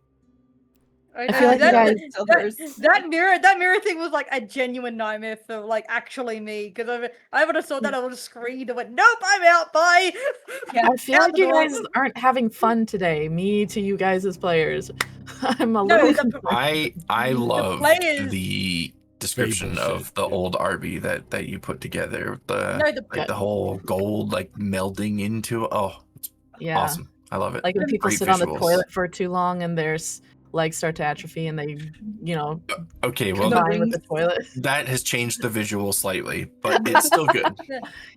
me as the player, I had a fun time. I got to crack safes. I got to do puzzles. But and Sainari was initially just like, all right until the very end there, and now she's crashing. So Hats off fine. to you for like seriously heavily leaning into the Fae bullshit. Yay! yeah, absolutely. As somebody who likes Yeah. to torment their players all the times with Fae shenanigans, I do have to say, like, as a player, I love Pendleton. Good. I love it, Pendleton's and a I love, fantastic addition. and like the fact that he was just like a cat, and then just the clawed, and then all of a sudden hands becomes coming a out of his back. bloodborne creature.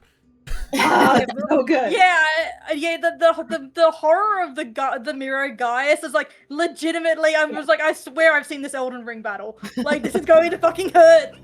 Get us Yeah. out. He was one away. So, okay. They go like, "You're okay though?" Like, and Avros comes up and like is checking you over, Belriel, and he's like, "What happened?" And Marina does the same for Maddie. Like, "Are you okay? You look like you saw a ghost or a cat." It did. I don't know. We will be okay. We all made it out. We're all here. That's what matters. And we may have been given a bit more insight as to what happened. Mhm. He wanted That's- us to solve some mysteries. That's good, I guess, but I'm sorry. And Avros like, I knew this wasn't going to be a super fun incursion into the woods, but I'm sorry. Rena goes, I think a good night's sleep will definitely help maybe push away the nightmares that occurred. She goes, we have, yes, we did set up camp on the off chance you made yourself known to us when the forest decided to release you to us. So if you want, we can settle in for the night and we can set out tomorrow. And she leans on her staff. She goes, they never did tell me what you all are looking for in the forest.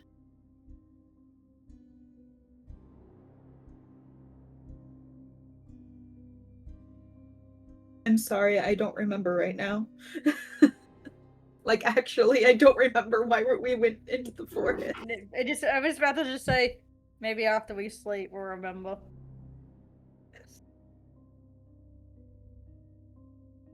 None of you remember. No, It's been a while. I remember why we're here, but like Sainari's too busy traumatized. She doesn't give a fuck what we're doing in the forest at the moment. She's That's okay. Don't be afraid. She goes, we'll go Look. over a strategy in the morning, but perhaps we're here investigating Nightwing shit. Come on. Yeah, I know. She goes, perhaps we retire for the evening. And she turns like very imperiously and walks away from you all. Not really one for chit chat. But Marina and Avros are still here. Yeah. So, and she's out of once she's out of earshot. So, Pendleton wanted us to investigate the murder of your father. And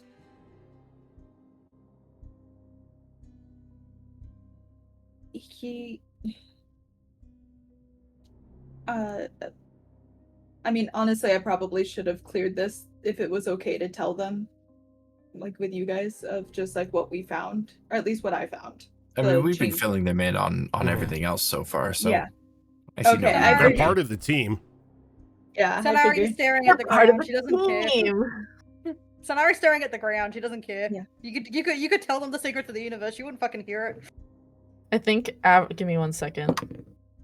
Avros sees that and he unbuckles something on his Batman belt. He hands out a flask to you. because that helps me. Who are Says- you? I'm Thank Batman. you. And Whoa, and she starts drinking. whoa, okay, that's like 12% proof. Just slow down.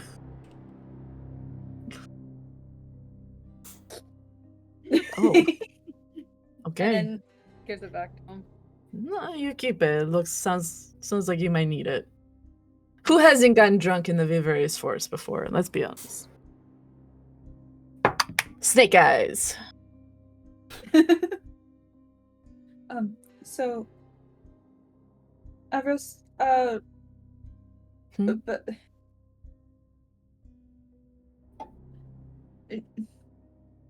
I found a letter that your father wrote to change his burial place from the crypt to the forest. Yes, that was a surprise to me and my family when we got the news. He was worried about something happening to his body, and that's why he was requesting the forest. Happening to his body where? In the crypt.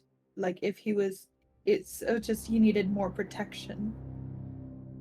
What's been happening? There's nothing been happening in the crypt. That's I feel like I would what know wanted if to something was ask. happening. And he looks at Um, Marina, she's like, I didn't know anything was happening in the crypt. I don't go down there. But So when was then, the last time someone did go down there? Well, I went down there maybe when I first started my necromancy training about a year and a half ago, and my mother told me not to because she didn't like, necromancy around the old family bodies. But I wasn't going to do anything with it. I just wanted to kind of look around. I'd never been down there. But when I went down there, I didn't venture far, to be fair. It just maybe the first entryway. interesting. He seemed very concerned with just something happening. And I looked to Cenarian, like you said something when we were looking over the letter. I'm trying to bring you into the conversation. I know you're traumatized, but please. She's like, oh yeah, it's like clearly someone didn't want to take. You want to make sure no one could take anything from his body. Like otherwise, why not just burn the bastard? But like burning leaves things left over, and then people can take ashes. So You see that Avros and Marina give you a weird look. They go like, people burn bodies? That's Yes. like, and you know, like that's not actually a pastime of Sargentians. It's always burial. I would say that burning is seen as a very like kind of a brutal thing to do. some people don't have the luxury of being able to pay for a plot of land. And I take another sip and I go, anyway, why not mention the birth certificate as well while we're at it? Do what? Yeah. What date were you born, Avros? Me? Yes. August 30th. Is that the same that I saw? Do I roll Yes. for that? No, It is you the can- same. Yeah. So August 30th of what year? Does it matter to the story? Not or really. No? No. Okay, well then don't worry about it. It's a different time. I will also say that you guys know that there are 13 months in a calendar year in Sargenty. Is August still 8? No. Okay. But it specifically said the 13th month, which you can probably infer would be at the end of the year. Wait, Okay, so you're born, 13-3 for the date of birth. Yeah. you're born the 13th month? Me? No, I'm born on No. the 9th. I was talking to Avros, like, who's on the 13th? Is there anyone here born on the 13th month? I don't think so. Hmm. Okay, so you were born on the 9th month, Avros? Yeah. Okay. There's an extra month in the spring Okay. here, but essentially what would be considered December.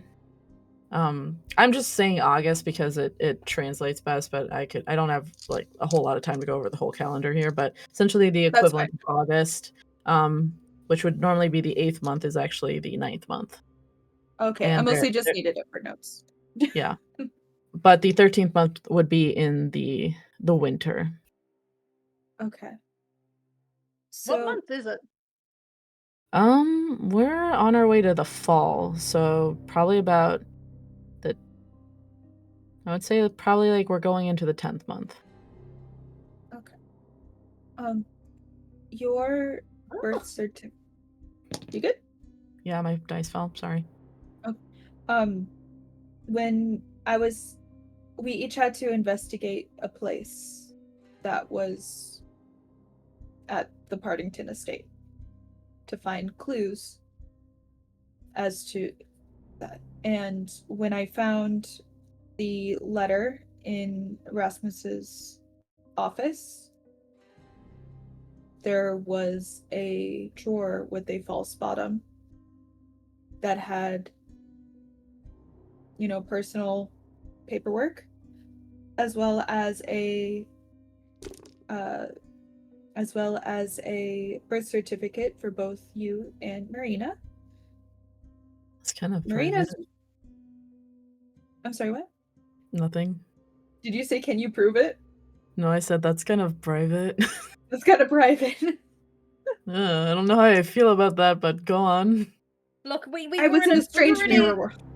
we were in a game with a freaking cat. Like propriety goes out the window. Yeah. Anyway, long story You'd almost short, say it was the downfall of propriety.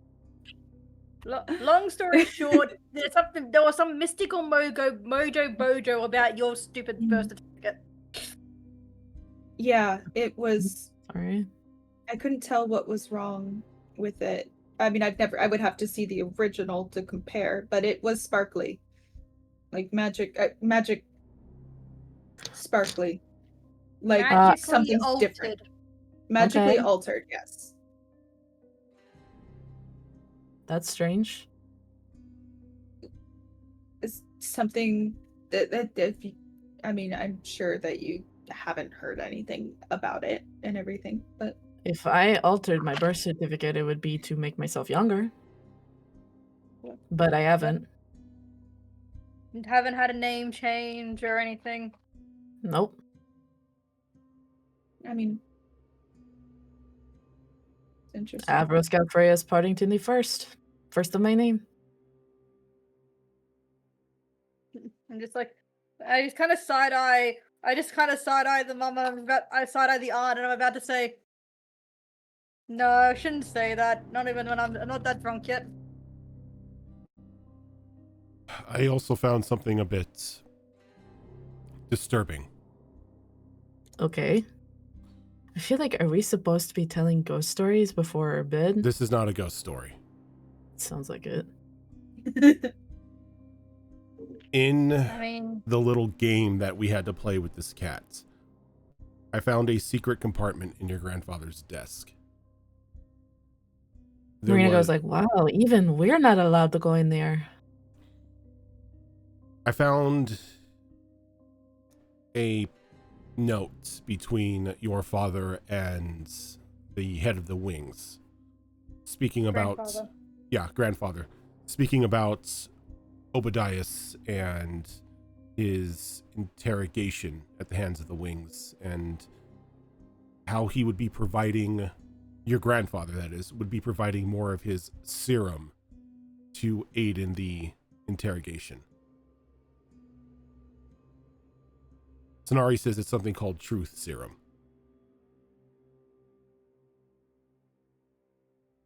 yeah, that's the belief. Like, because we haven't been able to find who manufactures it, and there's only one kind of serum that the wings are kind of on the down low about the fact that they use. Cops. You all are dumping a lot of information on us. We had a lot dumped on us. Okay, but this is our personal family stuff. Hence Yeah, why we're not announcing it in public. We're just giving it to you to do what you can with it. They say, this is our personal family This stuff, and she just information drinks was harder. provided to us for a reason. We were given the task to find secrets to help solve the mystery around your father's murder. I don't think any of these were just dumped in our lap to cause trouble. Well, it's causing turmoil, that is for sure. And I don't even know what to think about this. I genuinely don't. If you're looking for insights, I'm you're looking in the wrong place because I am completely baffled. I am not looking And for Avros puts a insight. hand on his shoulder. She's like, okay, calm down. It's okay. We'll figure it out. Just Okay? You wanted to be kept in the loop, and I thought you should know this.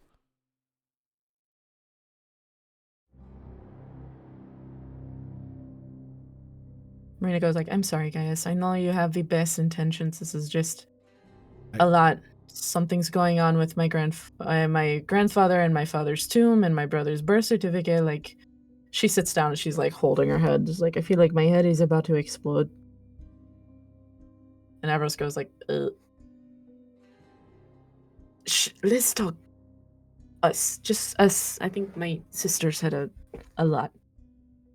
Sonari just looks down at Marina, just like holds out the flask. He's like, I don't normally drink, but thank you.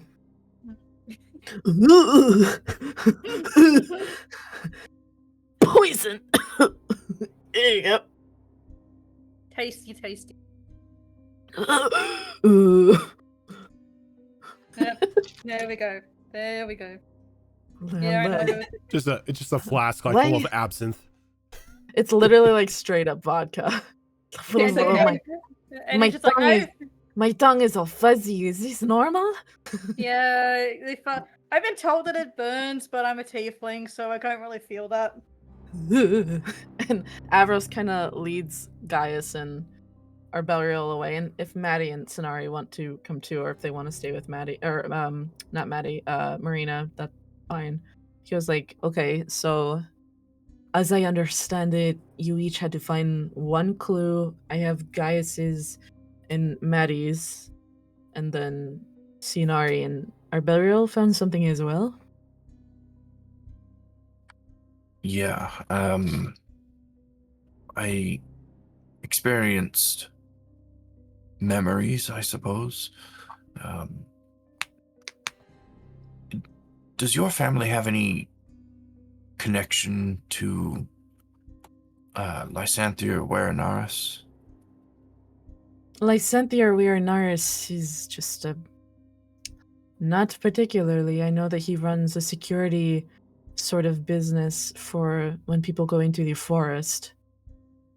Also transports of things, but we never really had any need for it.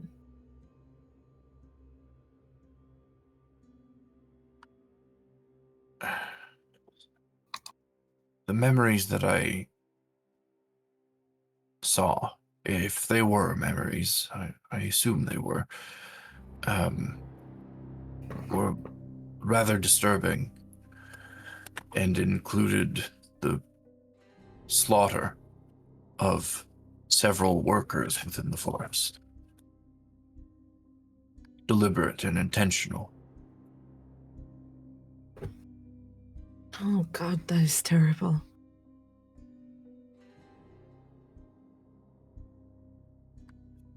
Is there a river somewhere within this forest that is nearby where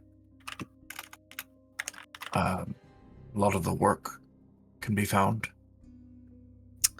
Yes, actually.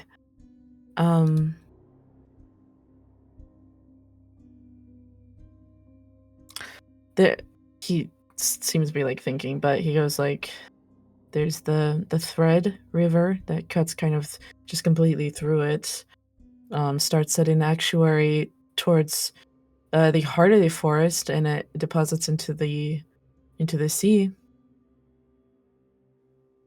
If that is the same river as the one that I saw, in the vision. That is where the bodies were dumped after their throats were cut. And the blood from the bodies seemed to be, I don't know, taken in by the forest, by the plants. It was all very strange to me.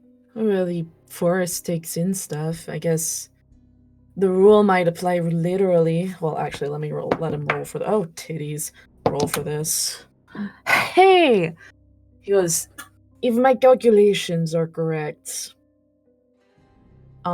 There's no glasses.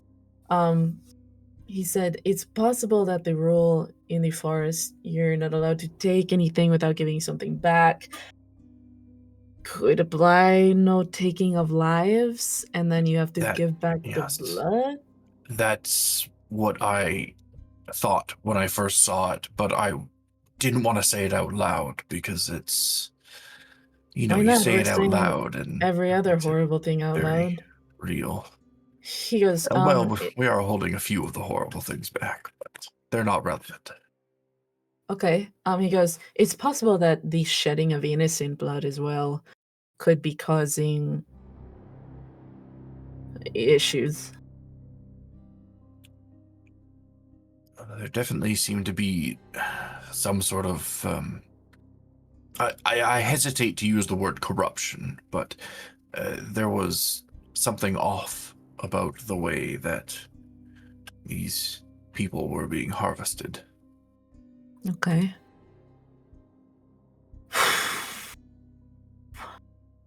I'm sorry you had to see that. That sounds terrible. Sorry that it happened. Me as well. Was that everything?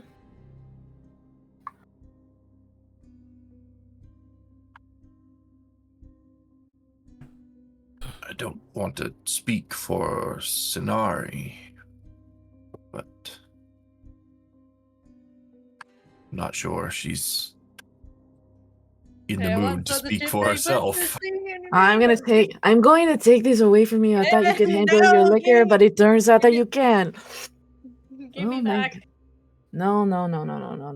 Don't be like that. No, give You back. hand I her want some water. I want the memory be gone juice. Here you go. And I hand her like a thing of water. A Thank flask you. of water. You slut. Now, if you're that drunk, then you shouldn't be able to tell it's water. Yeah, she wouldn't. She'd just been drinking. But like, you know, she's still fairly wasted. Yeah. There is no way in hell she's gonna be able to remember to tell you anything. So if he wants any information from her, he's gonna wait until she's very hungover. Wow, I thought she could handle her liquor. She kind of struck me as that kind of person, but I guess not. He goes, well, that might be the best kind of segue to sleep.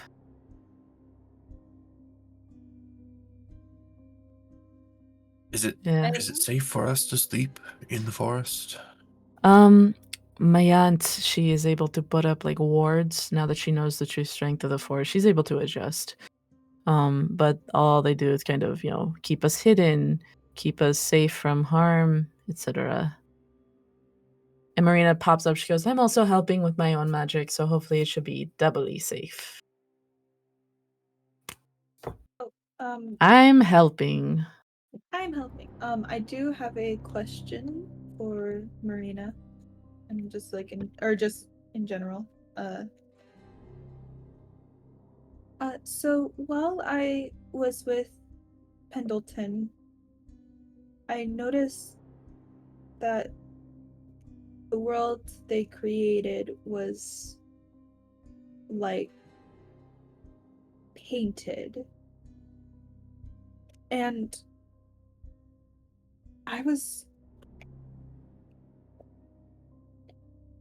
it was a lot easier for me to use my magic. And I ended up creating a paintbrush to help with everything. And then afterward, it turned into a wand. Should I leave this here in the forest? You're good? Yes. Okay. Should I leave Yes. it here in the forest, or am I allowed to take it out? Because I know that it's like I created it sort of but it was within the forest. I'd say probably something to ask my aunt about. She has more experience with that. Myself personally, I make it kind of a rule of thumb not to trust anything from the forest, gift or otherwise. And you know the rule, don't take anything if you're not willing to give something back. So, but I'm excited for you. That's so exciting, finding out what your magic is, like what kind of flavor you give it. So that's pretty cool. Yeah. Turns out my magic is fey magic? No, I Possibly? think it's just maybe from what you're describing, maybe it's just possibility, sort of like the possibility, and you just use your imagination for it. Because you paint, right? At least that's Yeah. what I've heard. Yeah. Yes. I wish I could do art. I can't. I could teach you. That would be nice. And I think we're gonna cut it there. We have gone Yeah. over time, but Sorry. that's okay. Take it away, Erogen. Good job, you guys. Thank you everyone for tuning on in. I'm gonna mute this music so it's not spooky while I'm doing the sign off. What? Thank you everyone for tuning on in. If this is your first time here, this is not the only show that we do. Coming up tomorrow, we will have another episode of our Pathfinder 2 Extinction Curse campaign of Wayward Wanderers, run by Azrin. Coming up on Monday, we would have an episode of Destiny Forged, but we will have a couple people out, so we will not be having an episode on Monday, unfortunately. On Tuesday, we will have an episode of Star Wars Tales of the Outer Rim, which is a Star Wars game run by Tilt. Coming up this Thursday will be another episode of Mass Effect Horizons, which is a Mass Effect 5th edition mod that is run by Zorro. Alternating Thursdays, we have A New Era, which is a brand new game that we just kicked off with our second episode a couple days ago, which is run by me. And then coming up on Saturday, we will have another episode of Withered Wastes, which is another 5th edition game that I run. On alternating Saturdays, we have us here on the Downfall of Propriety, which is a Bridgerton-inspired mini-adventure run by Moles. But for now, we are going to head on out. Thank you so much, everyone, for tuning on in, and we will catch you later.